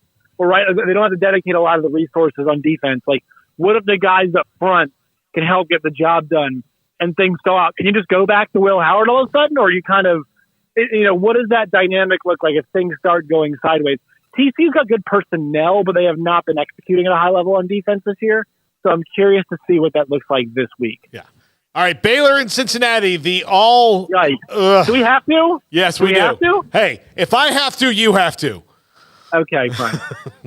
Yeah, this one's tough. I mean, because both these teams are in a funk right now. They don't really know who they are. They haven't figured out what they do really well that teams can't stop in particular regularly. Cincinnati has the advantage that this game is at home, but Baylor's played better on the road in the last year, not just this year, in the last over time on the road than they have at home. They're kind of like the Astros in that regard. So, although not that good, but yeah, there's just something about this game that I don't think whoever wins it, you're going to be able to take away too much from unless they follow it up with other wins. Yeah, so I saw the spread was Baylor plus 3.5, and I'm gobbling that up because like what has Cincinnati shown at all that resembles confidence? Pitt is terrible, and that is a good win. After that, Pitt, they have not won a game since then. Yeah, right. I don't think they've won a game since then, and like that was well over a month ago. And look, I think Scott Satterfield knew it's going to be tough, and that's why, honestly, on my show, Neighborhood Watch, I celebrated that Cincinnati win because I did not think many others would come, and they haven't. And it's exciting to see they've had a fun home field advantage, man. They have, but that started to dwindle. And Iowa State took it to them last week. They really did. That game was not particularly close. Baylor has had some time, it feels like, to think. And I think they're going to come out of that bye week, right? And so I expect them to be prepared. I expect them to go on the road. And we've talked about the talent gap for Baylor compared to other teams in the Big 12. this Cincinnati team is not particularly talented. So I think when we're stacking things up here, like, this is a game that Baylor wins. Yeah, it's a game they should win. I picked against them because there's something like fundamentally off with Baylor right now, because Paul, you say you that. can have Emory Jones. You can have him. You can wager. I'll let you take that every day of the week. Yeah. What does Emory Jones show that he's confident? He's terrible. Yeah. They keep trotting him out there, acting like there's gonna be a different result each week. The guy's not a Power 5 quarterback. No, and he's been at 3 different Power 5 schools. Like, and this is subjectively like the worst performance he's had so far. Yeah. No, I watched him a lot when he was at Florida, and he would have those moments early on where you're like, oh, this son of a gun is good. Holy cow, he's athletic. And then, like, Emory Jones just needs to find a way to play in the middle of his talent. In the middle of it. But right now, he plays in the extremes. It's either, my gosh, this is one of the best athletes I've ever seen, or dear God, like, what happened? And that's what his problem's been his entire career is, how can you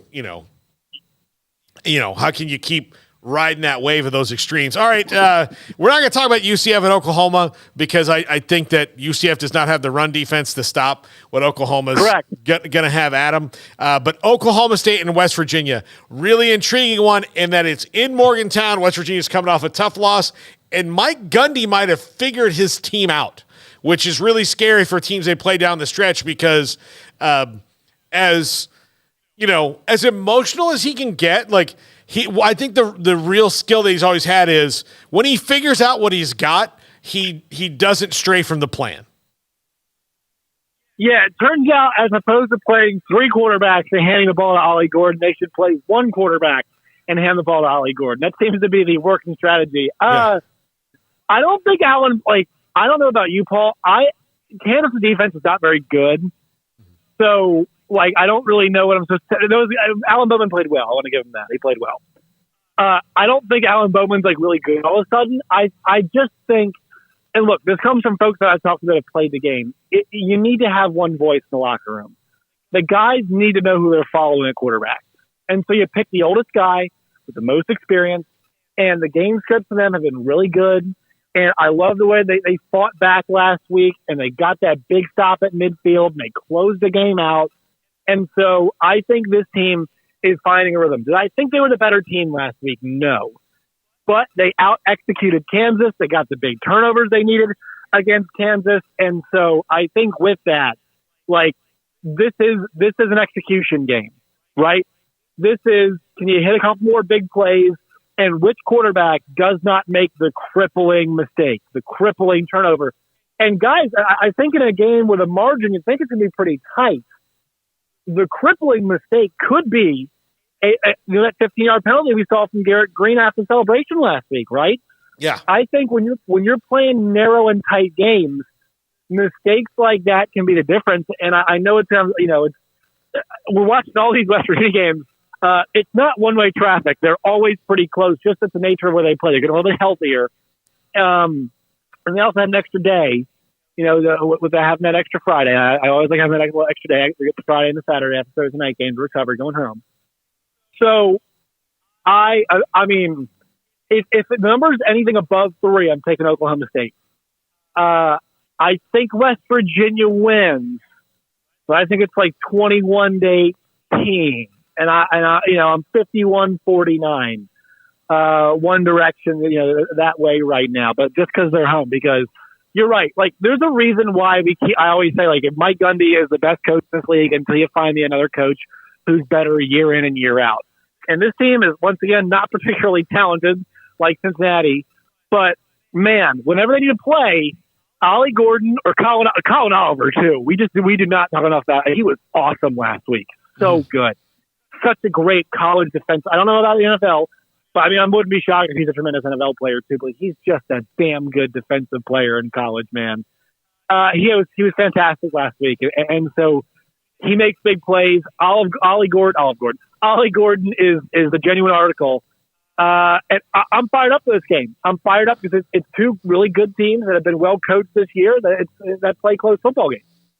All right, the big one this week is Ohio State and Penn State. I'm taking Penn State just because I think that James Franklin is due for the signature big-time win, and he's got a defense that is just choking people out right now. I think it'll be one heck of a game. I know it's in Columbus, but he's won there one other time before, so I think, and honestly, I'm thinking 21-20 kind of a game here for Penn State, but it is a total coin flip if there ever was one, much like Oregon and Washington last week and Oklahoma and Texas the week before. Yeah, I think this is going to be one of those who blinks type situations. And I'm wondering, I think we've seen it so far. Michigan's got their own issues, but are we headed toward a situation where Michigan's maybe 10 points better than both these teams on a neutral field, maybe 10 to 14 better? I think that's possible. I do think that's possible. So I'm really curious to see who takes the big risks in this game, right? You mentioned that choking out. Is Ryan Day going to put the ball in Kyle McCord's hands and say, all right, buddy, go win this thing for us? Or he's going to, they're going to try to be all right, let's see who makes the mistake. Let's make Drew Aller make the mistake. Let's force him to third and long. And so I think whoever takes care of the ball better in third and long and hits a couple more explosive plays is going to win this thing. I do think it's a narrow game, though. I think it's one of those games that feels tight. Now, these teams have gone back and forth before, but I think it's one of those narrow situations where this game just feels tight. And it's don't make a mistake, kind of type deal. Yeah, I agree with you. Josh, enjoy your game tonight. We'll talk to you next week. All right, fellas. It's always a pleasure. Keep that dad look up, Jack. Keep it going.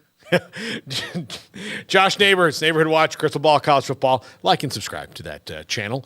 And, I don't know. I don't think, there comes a point in your life where you can pull off no other looks. That's where I am. And I don't even have kids. I have to look like a 43-year-old guy. The best I can hope for is looking like a 38-year-old guy. Sometimes you got to do it to fit in. Yeah, I know. Well, you don't want to be that one guy with a dad bod who's out there trying to look like he doesn't have one. Yeah, no, that's so sometimes you just kind of got to fall in line. Yeah. That's true. Absolutely. Societal pressure, man. It's a sad thing. It is. When we come back, Sam Bradshaw, SicEm365.com breaks down what the Bears can change this week, what Cincinnati can do well, where the weaknesses are. That's all coming up right after this. This is 365 Sports. With so many companies and policies out there, it gets so confusing shopping for insurance, and I never know if I'm getting the policy that's right for me. Luckily, I met the team at the Nitchie Group Insurance Agency. With the Nitchie Group, you can go to one company and get access to coverage options from many insurance carriers, and you get to speak to a real person about your specific coverage needs. With the Nitchie Group, I know I'm getting the right coverage at the right price. If you need insurance, talk to the experts at the Nitchie Group at 1-800-258-8302. Baylor alumni are more than 160,000 strong. When we all join hands to support our university, we don't just move the needle, we move mountains. Working together, we create life-changing opportunities for students on the field, in the classroom, in the laboratory, and in life for generations to come. So get connected. Get involved. Learn how at baylor.edu/alumni.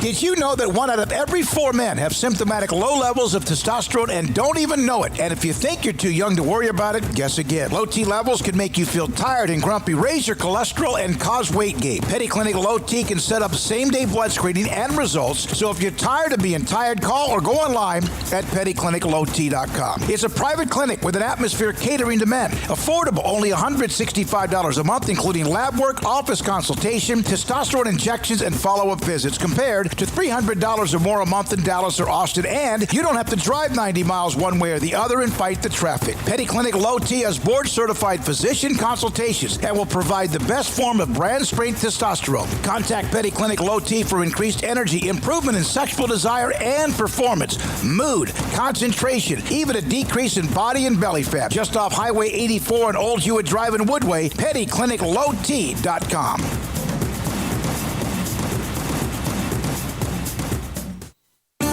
There are 26 letters in the alphabet, over 600,000 words in the dictionary, and just 3 of them said together can change everything. Let's order pizza. Those 3 words lead to dough made from scratch and 3 fresh signature cheeses that blanket golden crust in a heavenly melt on Marco's Pizza that'll blow your mind. So visit marcos.com to order and stop by Marco's Pizza in Belmead, China Spring, Woodway, and in Robinson. Marco's. Pizza lovers get it. From the first workout to the last practice, sports is an incredible challenge. Hi, this is Dan Ingram with the First National Bank of Central Texas, and we're proud to support each athlete, every parent, and our educators. From families, small businesses, to the biggest industry, we're here to help. With remarkable products like instant issue debit cards free at all of our banking centers, we've got banking ideas that fuel big dreams. The First National Bank of Central Texas. Familiar faces making local decisions. Member FDIC, Equal Housing Lender. The 365 Sports Friday Show is presented by Bird Culchin Ford and the U.S. Army Waco Recruiting Company.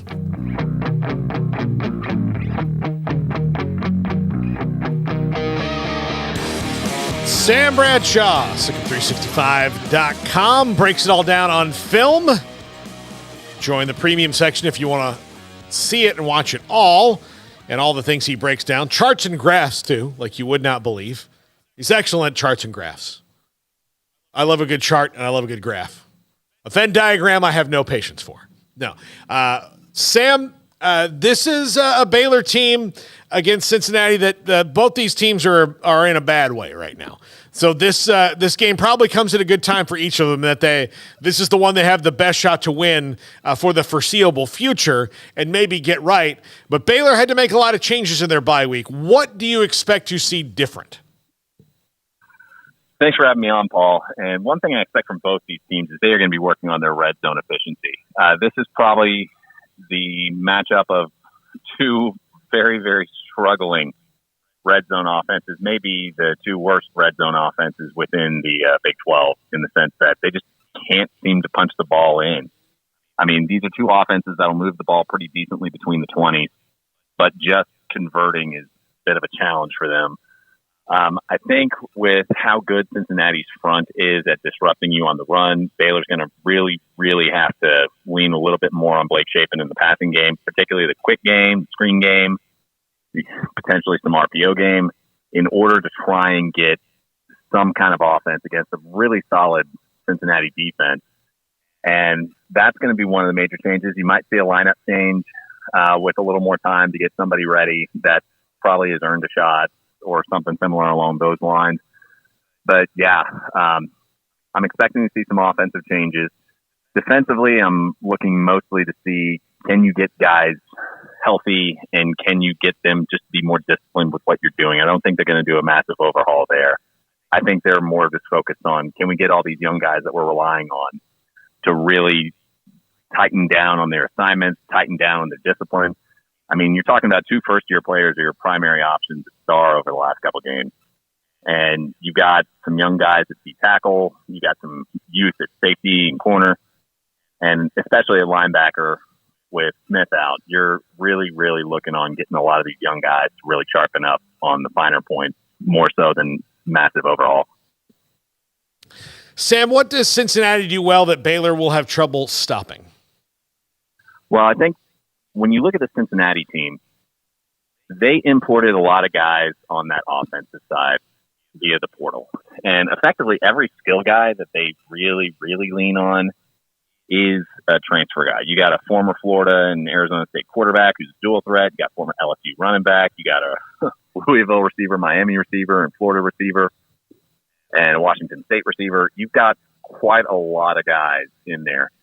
Their passing game really hadn't been all that strong, but one thing they do is they run the quarterback a lot. It's almost to the point of Colin Klein at Kansas State in terms of quarterback carries per game. Now, some of those are scrambled, and so you probably have fewer called runs, but you're still talking 13 quarterback carries per game that are not sacks. That's a lot. Their quarterback has almost as many carries as their workhorse starting back Kiner does. I don't think this skill group is going to be the fastest Baylor's seen. I think they'll be on the slower end of the Big 12, but they got some guys that look the part, some big athletes that may not necessarily anchor your 4x100 relay team, but they're going to be tough to bring down. They're going to be tough to cover on their routes. And Baylor's going to have to try and prevent them from getting those big plays, and they're going to have to find a way to get off the field on 3rd and 4th down. You know, this Cincinnati team, they're not necessarily prolific running the ball, but they do enough to stay on the field with Emory Jones running it and with Kiner. He's almost a runaway fire hydrant in the sense that he's not all that tall, but he's just very stocky, very difficult to bring down. And while he's not going to just pull away from you in straight line speed, he has enough speed to get to the edge and make you hurt for a big gainer or two. Yeah, absolutely. Okay, how much of a problem will Dante Corleone be? I think I would love to have him on Baylor's team. I think if he was on Baylor's team, just given the issues they've had at that nose spot, it would really, really help. I think that entire Cincinnati defensive front, the down 3 plus the 4 linebackers they have, one of which is a dog, which is more of their jack linebacker, rush linebacker type, where it's almost a DN linebacker hybrid. And then their star is a guy that has almost as many tackles as their stack linebackers, gets a ton of tackles for losses, also has a lot of pass breakups. He's just a very versatile player. I don't think he's on the Jalen Petrie level, but he's definitely a guy that they use a lot of different ways, and it's definitely going to make a big impact for you. He's a lot like a Blake Lynch type, and he's very versatile. You know, that entire front, they're able to disrupt, mixing in occupying blockers and penetrating, and then the linebackers behind them are very, very smart on when to trigger on the run. They do it very quickly. They do it very decisively, but they're also very wise about when to do it. They read their keys well.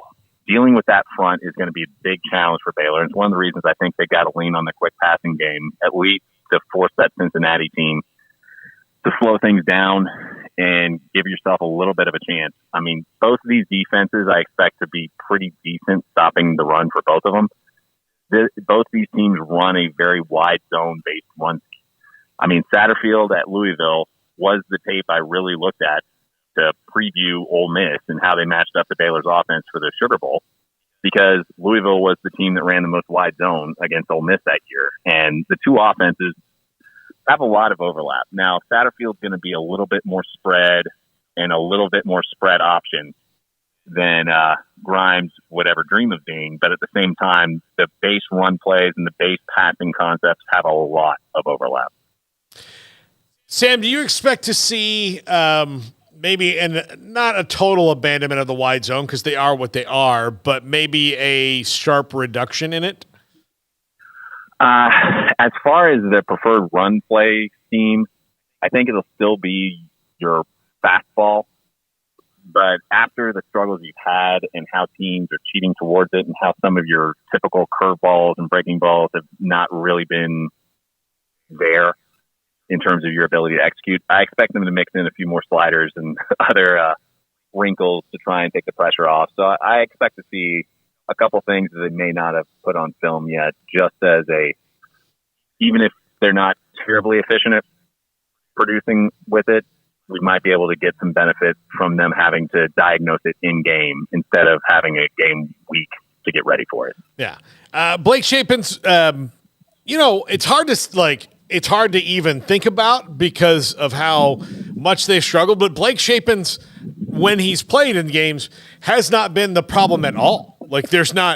He's played really, really well. Of all the things that they worked on and grew in the offseason, that's the one that worked, right? Blake Shapen's played really well in spite of the fact that he's constantly under duress. He has no running game to speak of. He's been hit a ton. He's had to play through this knee injury. He's been good when he's played. How do you expect him to adjust the protection to make sure that continues and that he doesn't continue to get blown up? Right. And I think you're going to really have to lean on getting the ball out of his hands, because I don't know how well you can really rely on the maximum protection to set up those deep shots, especially with the run not working that great. You're going to have to lean a little bit more on your quick game and a little bit more on your screen game. But no, Blake Shapen has been outstanding this year. He's definitely been putting together that is what objectively, if you just scouted him on film, regardless of the team result, because if the quarterback's running for his life, the team result's rarely going to be good. I think the only time I ever saw a quarterback light somebody up while running for his life perpetually was Patrick Mahomes versus LSU in that bowl game, which is still the most comical draft film I think I've ever seen. It's just him running for his life and throwing it up to Tech's 4x100 relay team of skill guys as the offensive line is getting destroyed. But that's beside the point. Shapen's been outstanding, and just if they can protect him, they have the ability to be a dangerous passing attack. But the protection has not been there, and it has to get better. So we'll see what they've worked on in the off week can help slow down that rush, help get those consistent yards, and help them stay on the field to the point that they can get a little closer read on what those defenses are doing and potentially scheme up some things to dissect what they're doing. So, Sam, they got to get some momentum going. This is their best shot. Do you think Cincinnati? I mean, I don't think Cincinnati's the worst team they have left, right? Not that they don't have a murderer's row left. You know, they don't have Oklahoma on the schedule. Texas is already behind them. I know TCU and Kansas State are ahead of them. But, if you're going to win one, it better dadgum be this one, wouldn't it? I go back and forth. I don't think they're necessarily the worst matchup for Baylor left. Houston's had some problems defensively, and I think that might bode well for Baylor being able to move the ball and get into a shootout. So that I think there's a couple opportunities here against teams that Baylor might be able to position themselves for.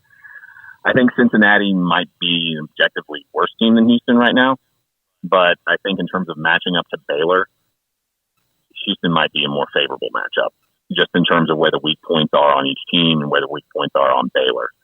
Because, Baylor really, really wants to run the wide zone. They're facing a team that's solid defensively and sees the wide zone every day. Defensively, Baylor is very youthful and doesn't have the biggest defensive front on the inside. And they're facing a very veteran offensive line that, while they're not spectacular, could potentially lean on them as the game goes on. It's really going to come down to, can Baylor win the turnover battle? Because Cincinnati's not been very good on either side of the ball, either forcing turnovers as a percentage of drives or protecting the ball as a percentage of drives. They're going to have to win the turnover battle. They're going to have to win big plays on the outside to those wide receivers, because I think Baylor has the advantage there. And I think Baylor has speed guys at running back, at receiver, to really do some damage to Cincinnati. And Cincinnati's got a bunch of veterans. I think Cincinnati takes this one, but I think Baylor has more favorable matchups later on. Sam Bradshaw, Sigum365.com. Subscribe to the premium section and read his stuff. It's great stuff. It's very in-depth. If you want the complete breaks down, his X's and O's, and even the stuff he gets to on TV markets, he's done a great job on that, even being referenced by the experts in the business. Sam, thank you so much. Have a great weekend, buddy. Thanks. You too. All right.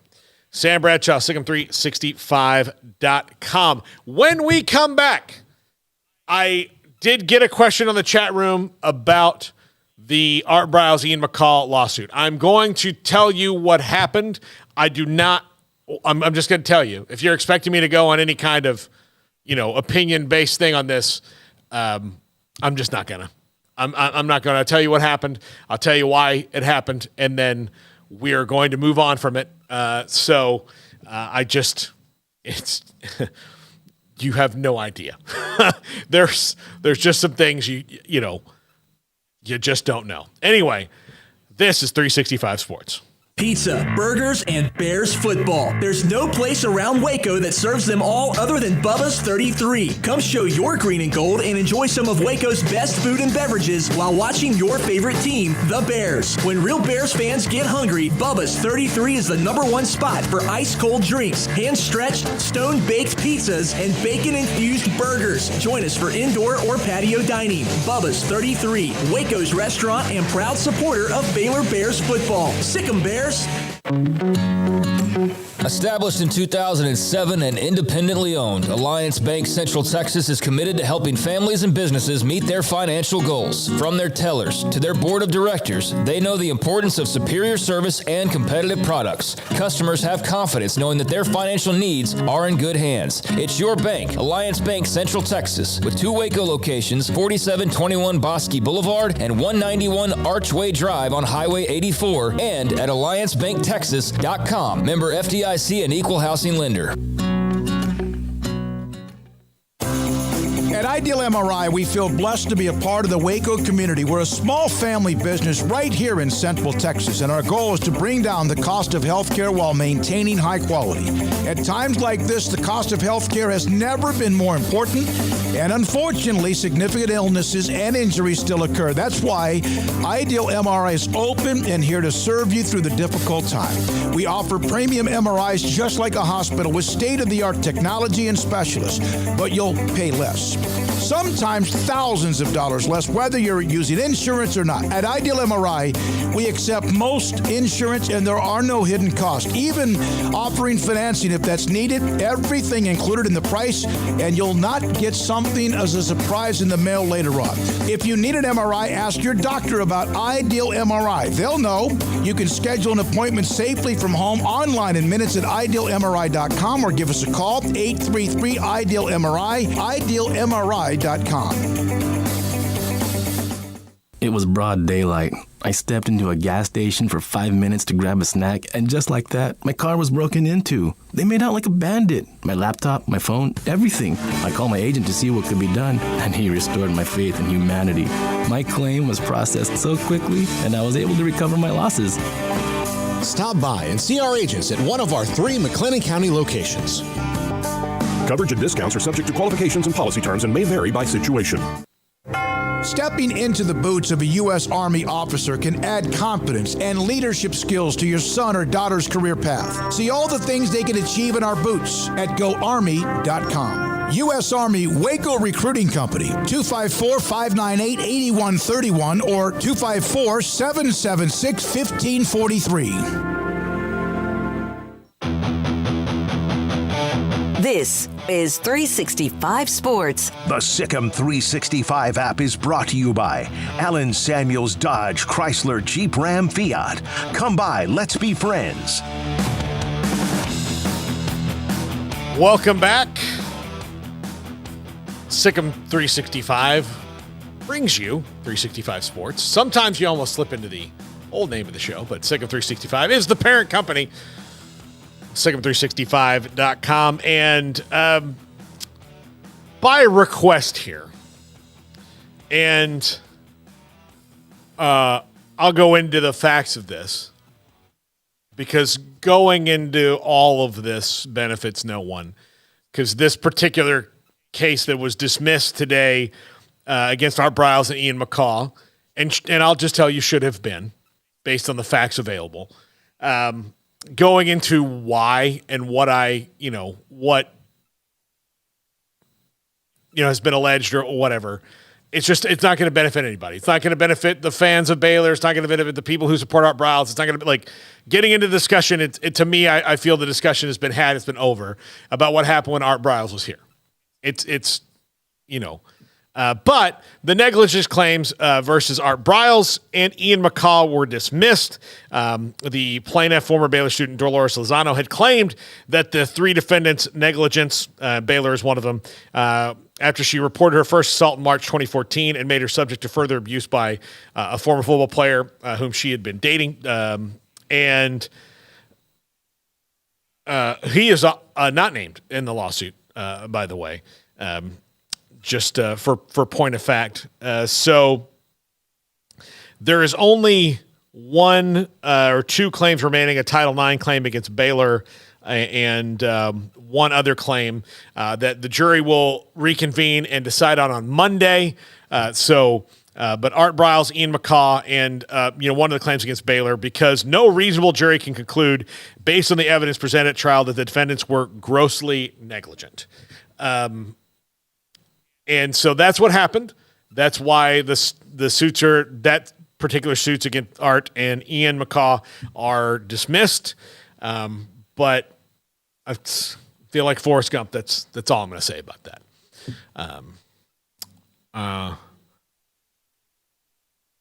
What happened here in 2016 was very unfortunate, and we've been through it a lot. The people who covered it, the people who are here. And I think that, I'm glad that the lawsuits are getting settled and dismissed and moved on, because everybody needs to get their piece with this one, especially the people who things happen to here in it and the people involved. But that's all I'm going to say about it. I didn't want to get into it, but it was requested to speak about on the air.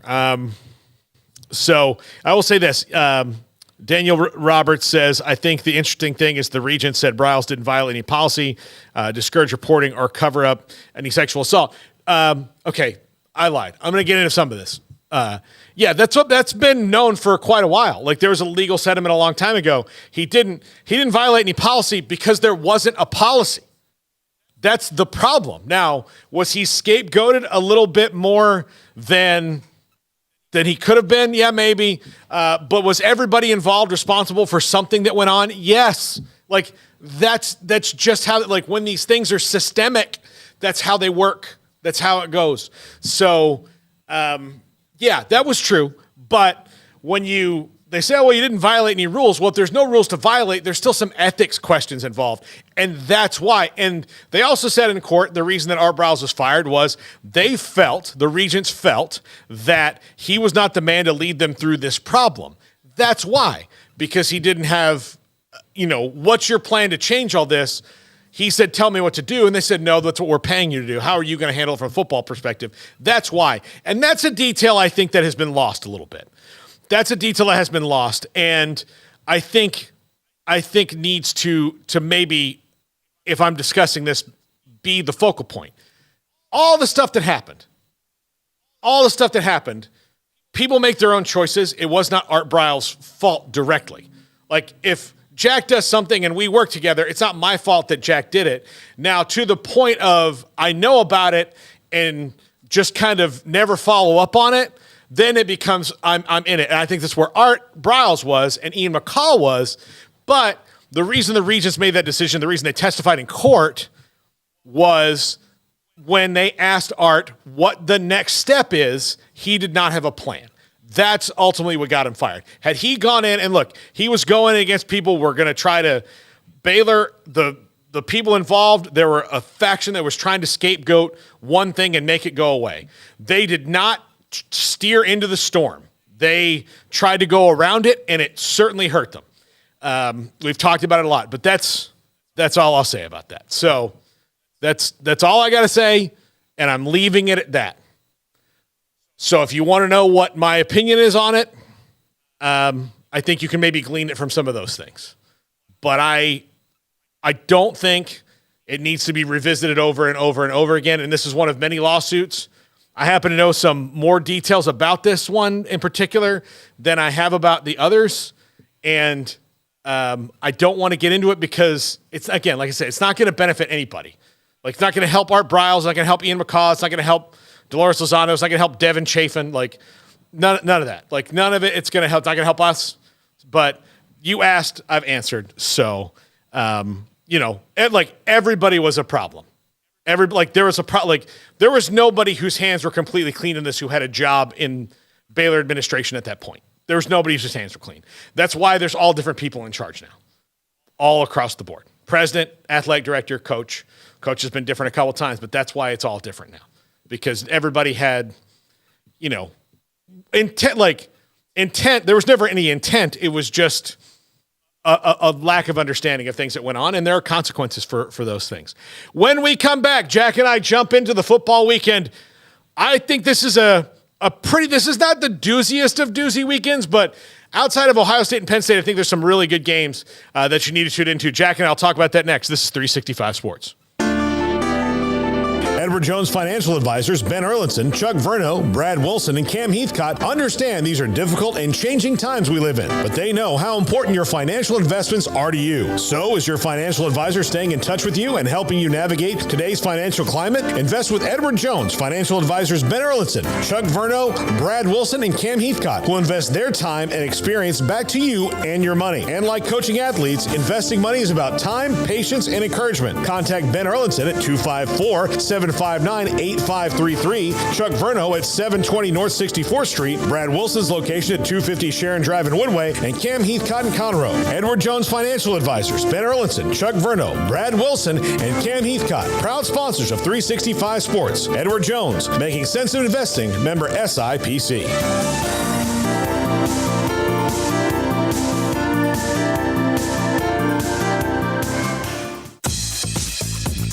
Baylor Scott & White Southwest Sports Medicine and Orthopedics, the team physicians for Baylor Athletics, diagnosing and treating all sports-related injuries, including concussions. These specialists also provide orthopedic services for athletes and non-athletes alike, whether it's knee or shoulder pain, a wrist injury, orthopedic spine care, and even an arthritis and total joint clinic. Trust the doctors Baylor Athletics trust. Baylor Scott & White Southwest Sports Medicine and Orthopedics wants to get you back in the game. TFNB Your Bank for Life is the official local bank of Baylor Athletics. Find out why more Central Texas are making TFNB their bank for life. Sign up for our Edge checking and savings accounts to earn interest or cash back. With 5 convenient locations and an award-winning mobile app, banking has never been easier. TFNB Your Bank for Life. Member FDIC.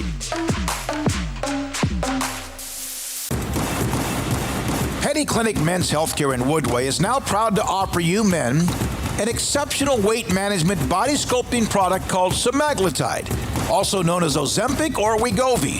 Semaglutide is an FDA-approved weight management medication.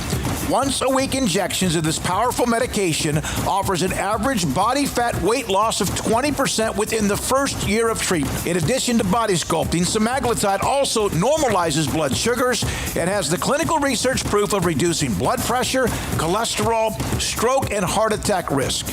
If you're like most men and you have stubborn fat that will just not respond to typical diets and exercise, then help is finally here. Semaglutide, affordable, highly effective. Google search Petty Clinic Waco and reach out to the Petty Clinic team today for a free consultation with Dr. Petty to see if semaglutide is right for you. Go to pettycliniclowt.com. The 365 Sports Friday Show is presented by Bird Culchin Ford and the U.S. Army Waco Recruiting Company.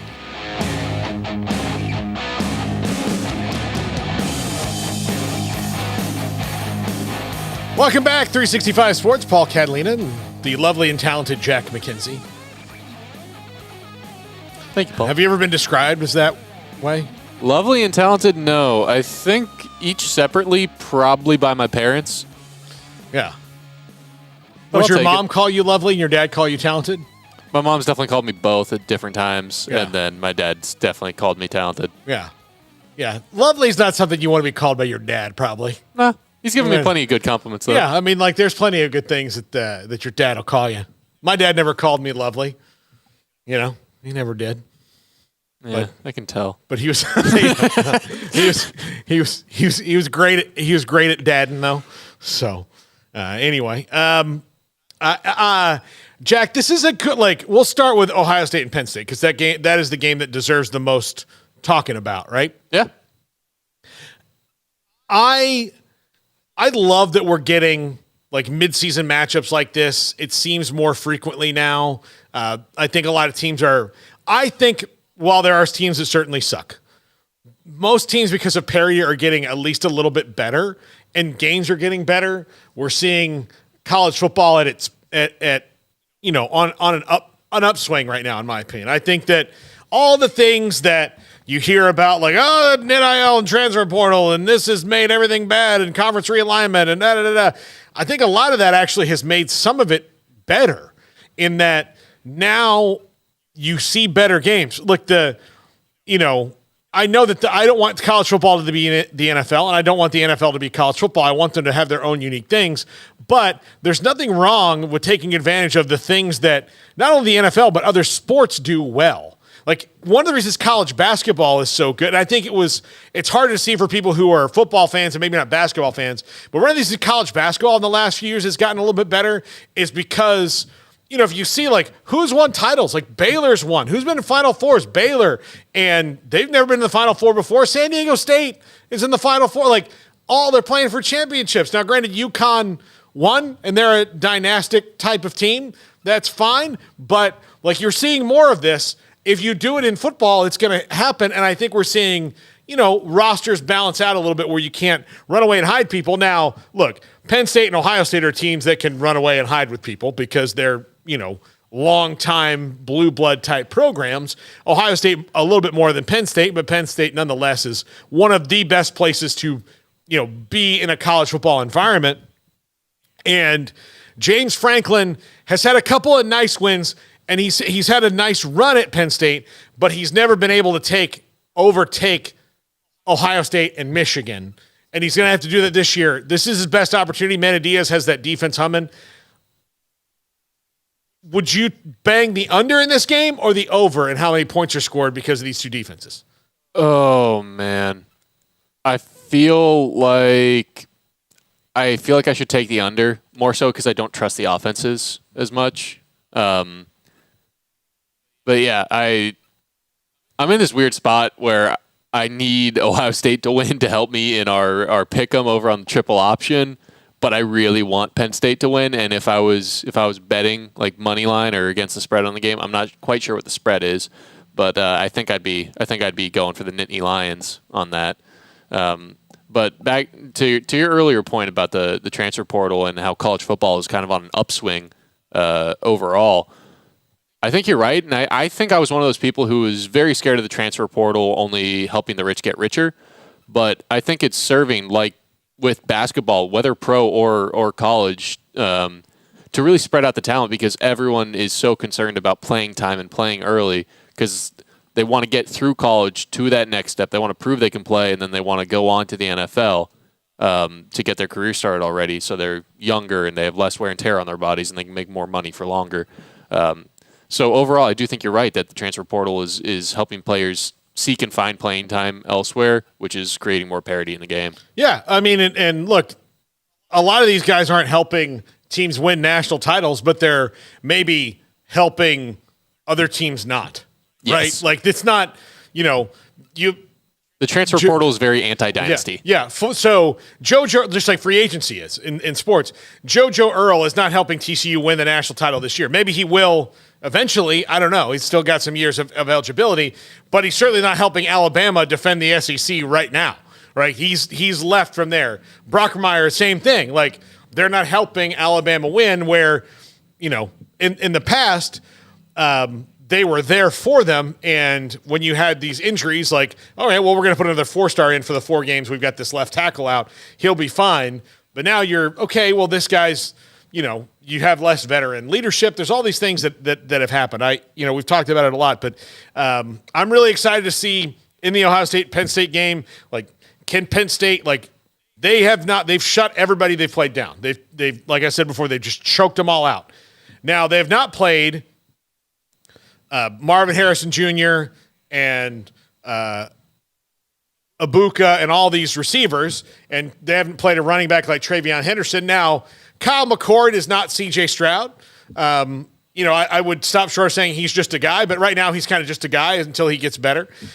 He's not someone who's going to, be the first or second, third pick in the draft. And I'll even say that about him 3 years from now, like whenever he does go in the draft. But he's established himself well, and he's played well. Drew Aller has probably a bit of a higher ceiling, so that'll be interesting. But where does the dam burst on either side that this one goes? It is going to be a white knuckler for these fans. I'm getting choked up about it. Yeah. I mean, I think it's going to be entertaining football. What time's kickoff in that one? It's at 11 a.m. Kegs and Eggs. Oh, beautiful. In Columbus at the Horseshoe. This is the one weekend I can actually stay home and watch college football on the couch. Up to this point, it's been going 2 Baylor games and then going to that one LSU game last weekend. Yes. So I'm going to double feature that one and the Baylor-Cincinnati game. Like any good college football fan should, watch the best game and watch your team's game because odds are they're not the same game. Yeah. But do you think it's going to be one of those uglier Big Ten games, or do you think we'll actually see like great execution, whether it's defensive execution or offensive execution? I think you're going to see great defensive execution. I think you're going to see some big plays busted because somebody falls down, or just like Marvin Harrison Jr. becomes Marvin Harrison Jr., for a minute. Like that, you play the percentages. Okay, if he gets the ball 5 times, maybe 4 of those they'll be able to tackle him right away. But the 5th one, maybe not.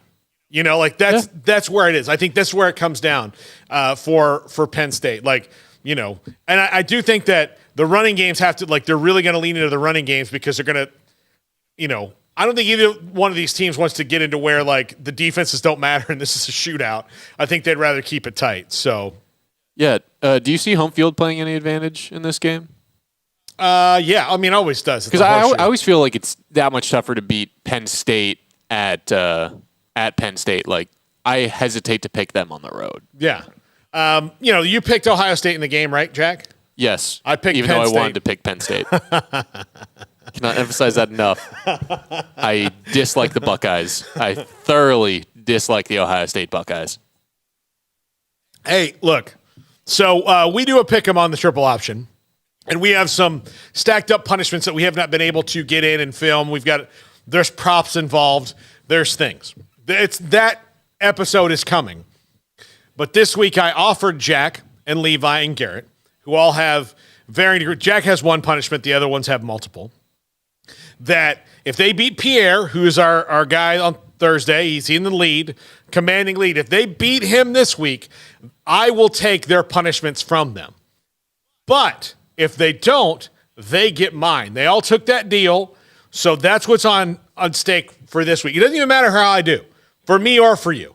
Doesn't it's about matter. Catching up to Pierre. I'm not catching up to Pierre. Well, you might. I beat him. I can't this week. But yeah, I mean, if you I beat him this one week, pick different than him this week. Yeah, and that was me trying to game the system. Yeah, yeah. But yeah, I do think so. I got to address something that's going on in the chat room in a second after we talk about some of the games this week. There's been a question about realignment that I need to nip in the bud.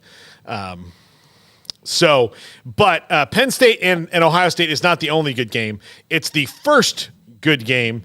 Tennessee and Alabama is a really intriguing one, and these are two. This game is going to look, if you were watching the SEC in 1996, this is what the game's going to look like.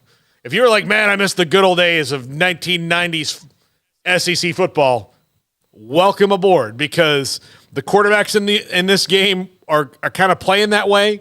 There's the offenses, while they both want to be wide open, really can't be. So I think you're going to see some maybe big plays from either side, and I think it'll look a lot like Alabama versus A&M or A&M versus Tennessee. That's how the games are going to look. And based on the fact that, each of them have a common opponent the last 2 weeks at A&M, I just think that's how it's going to go. I think that's how Alabama's going to win games. The crazy thing about Alabama is that they can win games however the cards have been dealt to them. I think that's what the true beauty of Nick Saban is. It's like, oh yeah, okay, it's the coaching. Yeah, how can you win with what you've been given, as opposed to, and he was willing to absolutely teach everybody a lesson, knowing that he was probably going to beat USF. And honestly, had they lost to USF, I don't think he would have regretted a decision he made at all, because he needed to send a message to everybody around him that, I've got a handle on this. I'm not outside my mind. I'm not outside my mind. I just need to find a way forward, and we're going to Tampa with tough love. That's what we're going to do here. Yeah. And when you see the two quarterbacks that they're out there throwing the ball straight into the ground, and then the guy I benched because his attitude got bad for a week sees all right, I'll do this as long as you want to. Yeah. I've got a couple questions about this game. Number one, or not even about this game, but number one, where you were getting at there with the Alabama quarterbacks and going to the USF.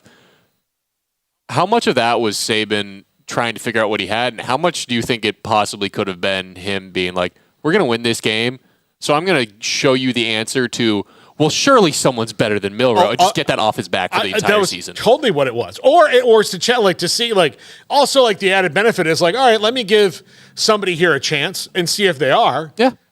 But that's also, a nice way to look at it. Also, so like, we kind of know what we have. We didn't make this decision by flipping a coin or, by having a spelling contest. Like, this was made through practices and film work and what we see and what we think we can do. Now, do they still not completely know what they can do on offense? Yeah, they still don't. But they're not like, I think they're at the point now where they try to do something once or twice and like, nope, not doing it. This is what we're going to do. And they don't have a very good offensive line by previous standards. They've got to run Milroe more. They don't have any kind of real intermediate passing game. The running game outside of Milroe's Jace McClellan's been better, but they figured it out. And their defense is still pretty darn good.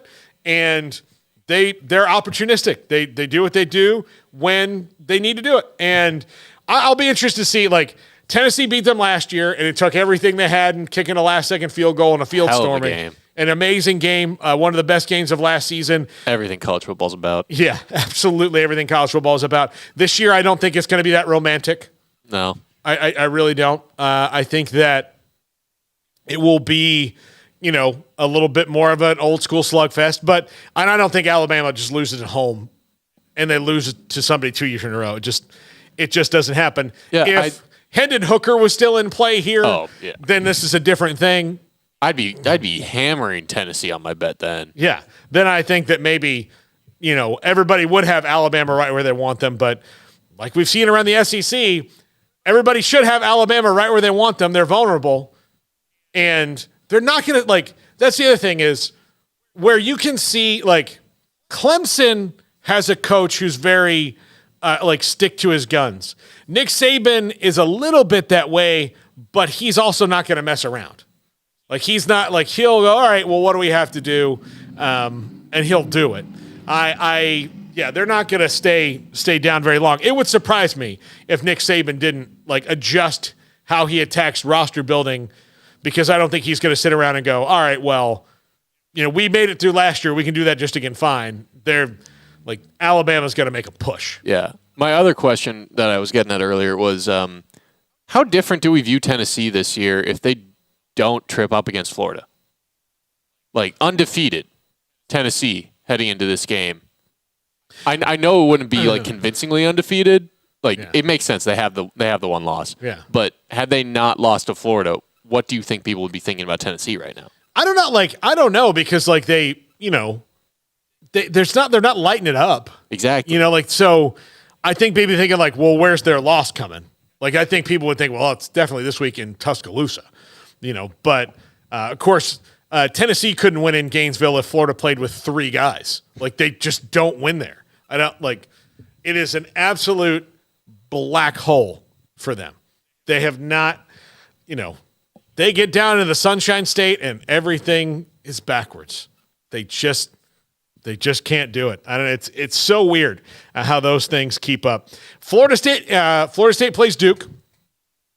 What do we know about Riley Leonard heading into this one? Is he still day-to-day? Day-to-day, he might play. Ugh. I think they're going to try to trot him out there, and we'll see. But the risk you run with playing him against a very fast and strong Florida State defense is Riley Leonard's strength is that he's a dual-threat quarterback. He's a pretty darn good passer, but he's an excellent runner. And if he can't run to that way, then your offense is going to be a lot different.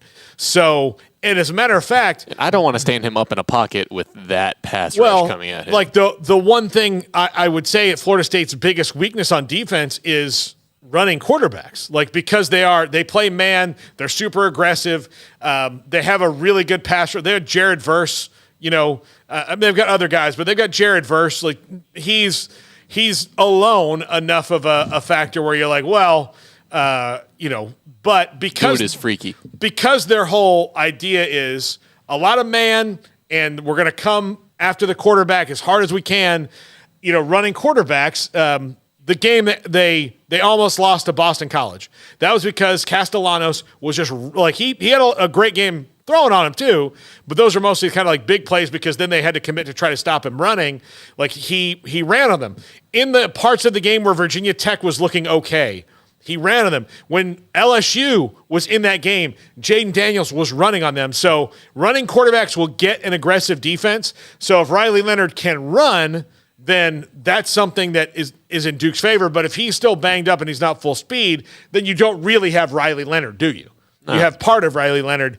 I still think that Mike Elko's defense will do a pretty good job of slowing down Florida State's run game, which has been okay. It's not been as good as I think people thought it was because they've had to kind of go through some offensive line, injuries. Do you think that you can learn a good bit about Florida State's offense and how they can compete against higher level defenses from this game? Yeah, particularly like if you're going to play Michigan, right? If you're going to play like a tough defense that doesn't make mistakes, if you're going to play Georgia, like which more than likely if they're in the CFP, that's who they're going to have to play. I think you do. This is one of those games where, all right, even if they win, like if they win the game, no matter how they win, it doesn't matter. But like you'll see, like okay, what they need to work on to play teams that run the same style of football but have way better players. Like you got to be feeling like Florida State scores 30-some points without a lot of non-offensive points scored. You're probably feeling pretty good, right? Yeah. Yeah, but they're on a 12-game winning streak, and they scored 30 points in all those games. So their offense finds a way. And the second half in particular in games, they find a way. I think it would behoove them to maybe starting a little bit faster. 40 points. My bad. Yeah, no, we'll see. I don't think Duke's giving up 40. That's what I'm saying. Yeah, I don't think Duke's giving up 40. That's why I'm putting it at 30. Yeah, I'm putting it at 30. Utah and USC, I'm betting with Caleb. Well, he's not going to have that bad a game 2 days in a row, but the Rangers they're frustrating. Yeah, right now. They just botched a double play. Yeah. Didn't get either guy out. That was I could tell you're a little distracted by that. Yeah, but no, I think. But back to Caleb Williams and USC. I think they win this week. Utah probably looks really good, on defense and frustrates them because they're just not like. USC probably feels like they should score 40 points in this game, and they won't. They won't. It's Utah, but I mean, correct me if I'm wrong, but Cam Rising is still not playing, right? Yeah. So how many points is Utah going to score? I know USC's defense is bad, but I still think they've got a good bit of talent on that side of the ball between Bear Alexander and Cobb, the linebacker, right? Yeah. So I'm just wondering, can Utah score more than 28? Because I feel pretty damn good about Caleb Williams and USC scoring 28. Yeah, absolutely. That's the way I think about this game. Yeah, that's the way I think about it as well. All right, I think Smokey might be a little ahead of me. He just sent me a text of the game. And finally, an interesting one in the ACC. Clemson and Miami. This is a big game for either one of them. The loser's going to have 3 losses in this game. Both of them are essentially out of the title race.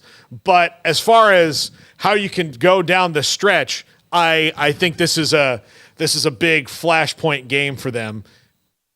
And keep talking, Paul. Come on, we're on the air. Sorry.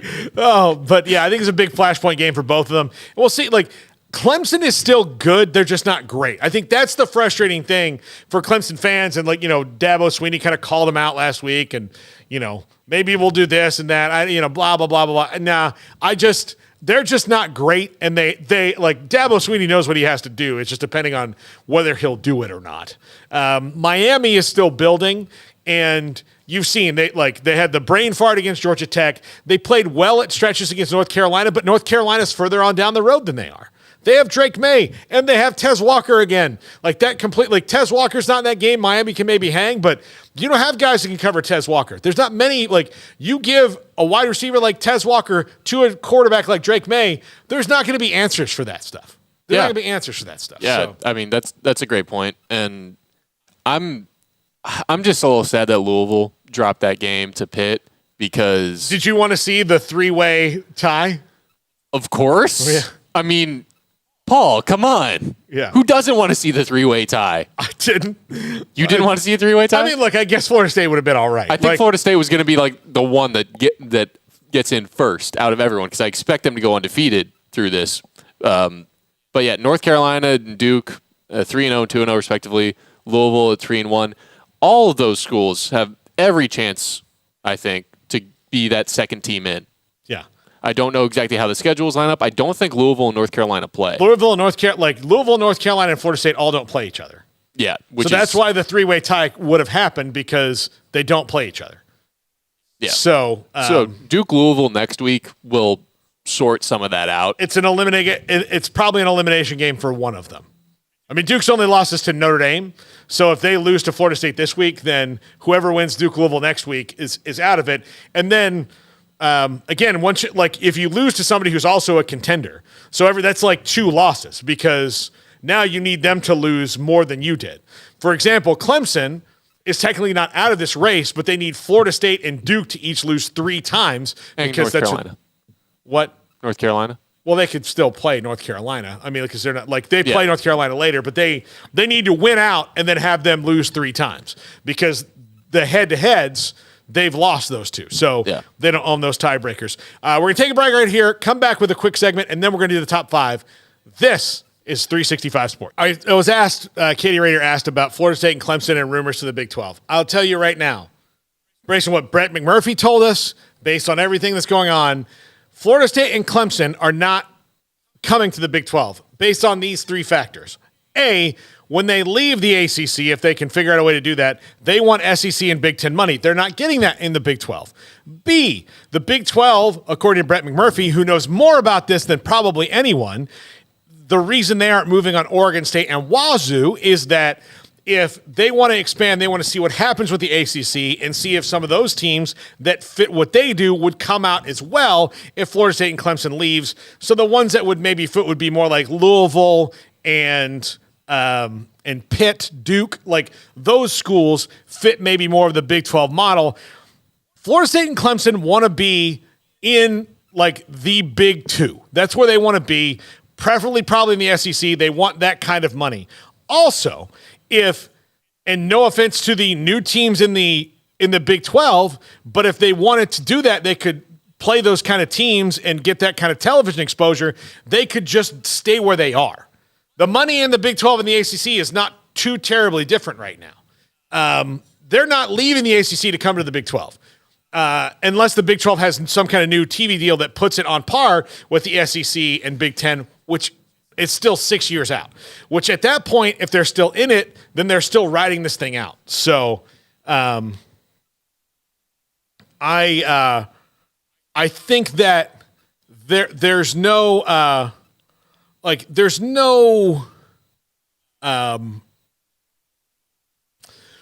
way that would happen in my estimation. Yeah, no. I mean, I feel like it's pretty cut and dried. Just the Big 12 does not have the money, the cachet to be a draw to the bigger brands that, if the ACC does break into pieces, would be left from it. I mean, those schools are going to go directly to the SEC or the Big 10, whichever one will take them and whichever one they want to go to more, for some of them at the very top. And then after that, you will have some schools, some brands, possibly Duke, probably Louisville and Pitt, that could fit really well with the Big 12 and would very much be at that level. Now, would I love to see Florida State come into a conference that in the state that plays most of their games in the state that I live? Yes, I would love that. But I just don't think it's going to happen. I think that they're waiting out they're waiting for that SEC offer.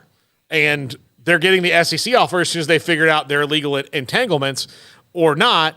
And that's why this thing is very weird. They have a 600-year contract with the ACC. So until they figure out their way out of that, then the discussion to me is moot. I think it's going to, and moot's not the right word. I think it's going to move like slowly.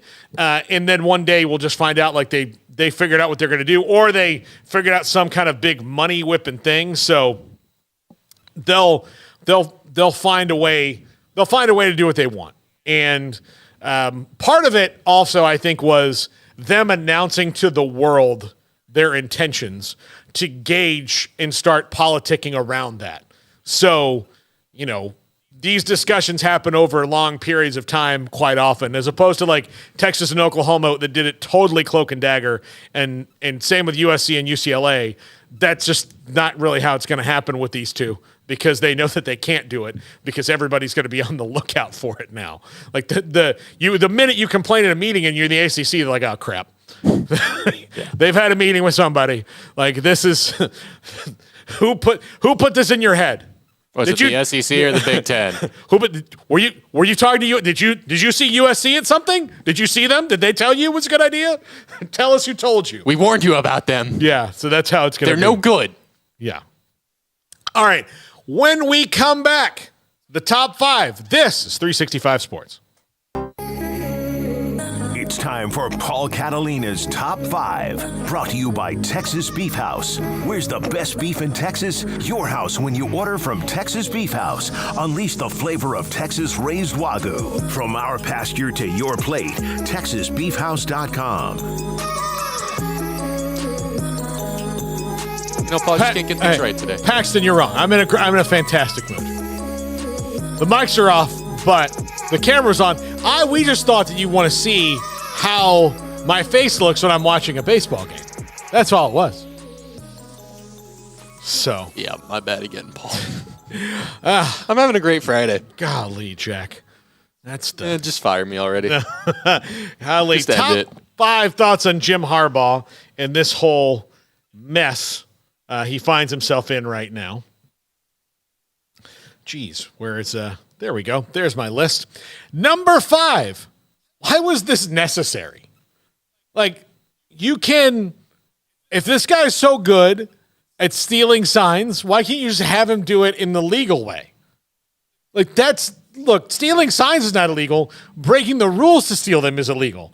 So that's why is all this, again, necessary? I asked that for, Spygate.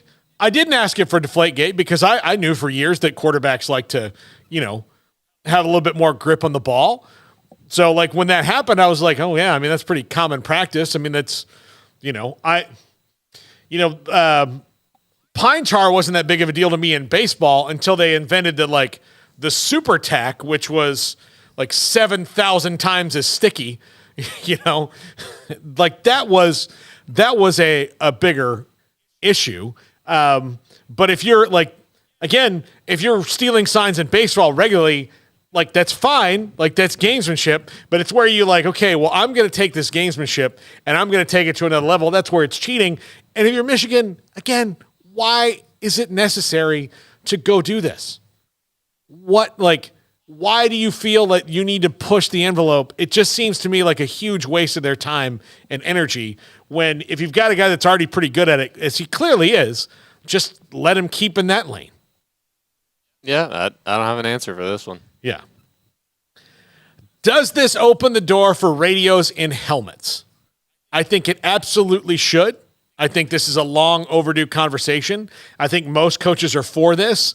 I think most of the excuses at the FB, the other thing, and this kind of came out in Washington this week, in the NIL hearings, in that, there's all these concerns about Title IX and little schools and small schools and what you're well, you don't have to change the rules for all of them, but let's deal with how big football is. Let's admit it. Not admitting that college football and men's and women's basketball are bigger than all the rest to varying degrees, and it's clear 1, 2, and a huge drop off to 3, but those 3 things, and there's more opportunities for those people than there are otherwise, then if you're not going to admit, oh, it's just a little small mom and pop restaurant called Chili's. No, there's a billion of them, okay? They're all over the place. Chili's is doing great, okay?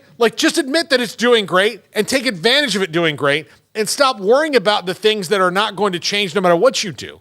You can keep the rules the same for them. You can do that, but you can also say that, look, if men's men's and women's basketball are different and football is different and the revenue they are bringing in, then let's make that the case. And, if you're worried about baseball players and softball players complaining, then they're going to have to sell more tickets.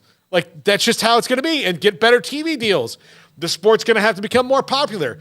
Plain and simple. Just like radios and helmets are like, well, not every school can afford this. Like at the FBS level, like if you can't afford this, then what can you afford? Your coaches have headsets, right? You've got film, you've got all these things, you've got big stadium crews. You can't have 2 radios and helmets? Come on. Like the excuses are kind of over for me when it comes to that. The excuses are over. I just don't necessarily see how this headline is an open door for that change. Yeah, I mean, maybe it's just because if you really you really want to address it, you really want to stop sending a guy, do that, then just take the technology. If you then you don't have to spend money on the signs and blacking out the back, and you don't have to do this anymore. Just call the play. I mean, that's it.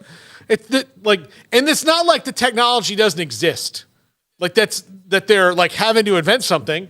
The NFL has been doing it for 20 years now. Just put the radio in the helmet. Just do it. So I hope this sometimes, you're right, Jack, maybe this individual case doesn't, but it is Michigan, and Michigan has a very big time head coach. So if Michigan chooses to make it about in some way, shape, or form, including this, then it could get done. Well, I think the Big Ten could. And that's why I think it's good, because Ohio State, Penn State, Nebraska could all be like, yes. You know what? Here's the other thing you can do. Subsidize it at the conference level. If you want, if it's going to be a 14-2 vote in a 16-team conference, subsidize it at the conference level and be like, look, here you go. Take it out of the dues. We'll have it there. There's the reasons for not doing things quite often are silly. Yeah. So I'm an answer man, Jack. That's what I do. I see problems, I solve them. Yeah, I'm like Vanilla Ice. If you got a problem, I'll solve it. That's me. Number 3, what does the NCAA actually do about this?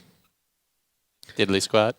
Yeah, what do they do? So you're going to investigate this, and it's not going to, they're not going to be done before the national championship game in January. There's no way that they're going to fit. The thing is, you really only need to prove and this is the weird thing about it. Do you need proof of all the instances or just one? Because if you prove that he did it once, do you really need 6 months to prove that? But if you have some sort of smoking gun on him, then couldn't you adjudicate this faster? But that's not really how they work, right? Yeah. They work slow. They work very, very slow. So some might prefer methodically. Yeah, but no, they're slow. They're slow. You methodically build stairs so that they don't crack when people walk on them. This is just bureaucracy at its finest. Yep. Whoever invented bureaucracy way back in the day would look at the NCAA and be like, this is what I wanted. This is the perfect thing. I'm so happy that I came up with this idea. I've seen some people be good at it. The NCAA is great. It's perfect. Yeah, wrap me up in red tape and call me effective. Yeah, exactly. That's who they are. Number 2, how common is this? I think one of the things I'm most curious about is are there other people doing this? Because when the Astros thing came out, then you heard about the Red Sox, and the Red Sox manager was in the, he just took the plan and applied it to the level that they could do in Fenway Park, which was not the same as they could do in Minute Maid Park. But the Red Sox were doing a little bit. The Indians got caught for Apple Watches. I'm sorry, the Guardians now, but the Cleveland got caught for that. The Yankees, there was some stuff about them, but nothing ever really came of it. And so there's been like varying degrees of accusations of teams that do it. For a long time, there was a deal about the Rangers and the center field wall. Like even predates the Astros. So that's baseball. What about college football? So those things, but college football-wise, is Michigan just doing this the most egregiously, or are there other people out there doing it? And sometimes I think you find out the things that other people are also doing by the response from other schools and or other entities. Like I remember the Fiesta Bowl had a big bribery scandal about 15 years ago. And there was some talk about them losing their BCS status. And the Fiesta Bowl was brilliant about it. Because they said, all right, listen, we will open up our books and we'll do a full audit and you can see everything that we've done.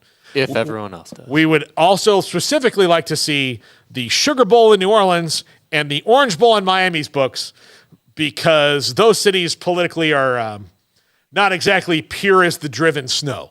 So we would like to see those. And then the other ones were like, I mean, look, you guys messed up and we will punish you for that. But look, maybe we got out over our skis. Let's not talk about seeing books. Let's not. Well, audits, that's nuts. Sorry about this. This matter's closed. We'll see you guys later. I wonder if there would be any of that for this, where it's like, look, yeah, he crossed a line, but he meant well, just trying to get an edge. Who among us hasn't, right? Like, that's when you'll see it. So, Barry Crawford, Apple has offered to provide headsets if players will sell headset subscriptions. That's a great line. Absolutely great line, Barry, from the chat room. All right, number one. Is Harbaugh in the NFL next year anyways? Like, is this just the latest thing of him going, look, I've had my dalliances, the Vikings, I think the Lions, nibbled after him a couple years ago. The Dolphins would have loved to have him because Stephen Ross is a Michigan man, just like Jim Harbaugh is a Michigan man. He took San Francisco to the Super Bowl. When I was at that covering that Super Bowl, he took them there. So, it wouldn't be far-fetched to see him jump back in. There'll be NFL jobs open. And ones that might tickle his fancy. So is this where he thinks he can win the national title and then jump to the NFL and then he'll have everything he ever wanted? Gets Michigan a national title. And I predicted, I think Michigan is the best team in the country, top to bottom. And I predicted at the beginning of the year that they would win the college football playoff and the national title. But, that all remains to be seen. They haven't played anybody tough yet. But this just points to me like he's going there, Jack. Yeah. Like, look, if the Packers job was open. No, I don't want him. The Bears job is probably going to be open. Should be. I don't know about the Panthers. They might ride out another year since you don't want to just keep firing head coaches. Yeah. There will be jobs open. There's always at least 6, 7 jobs open. Yeah, there'll be a few, open. New Orleans, we'll see how they do. I think that one could be in question. So, yeah, there's going to be jobs that Jim Harbaugh might be interested in. So we'll see. That's going to do it for us. Thanks to Jack McKenzie and Josh Neighbors and Sam Bradshaw and Grayson Grundhafer and Joseph Duarte and all of you who watched today on the show. We are on the air live tomorrow morning, 9 o'clock for Baylor versus Cincinnati pregame on KWTX and here on the 365 Sports YouTube channel. Thanks for watching. Have a great weekend, everybody.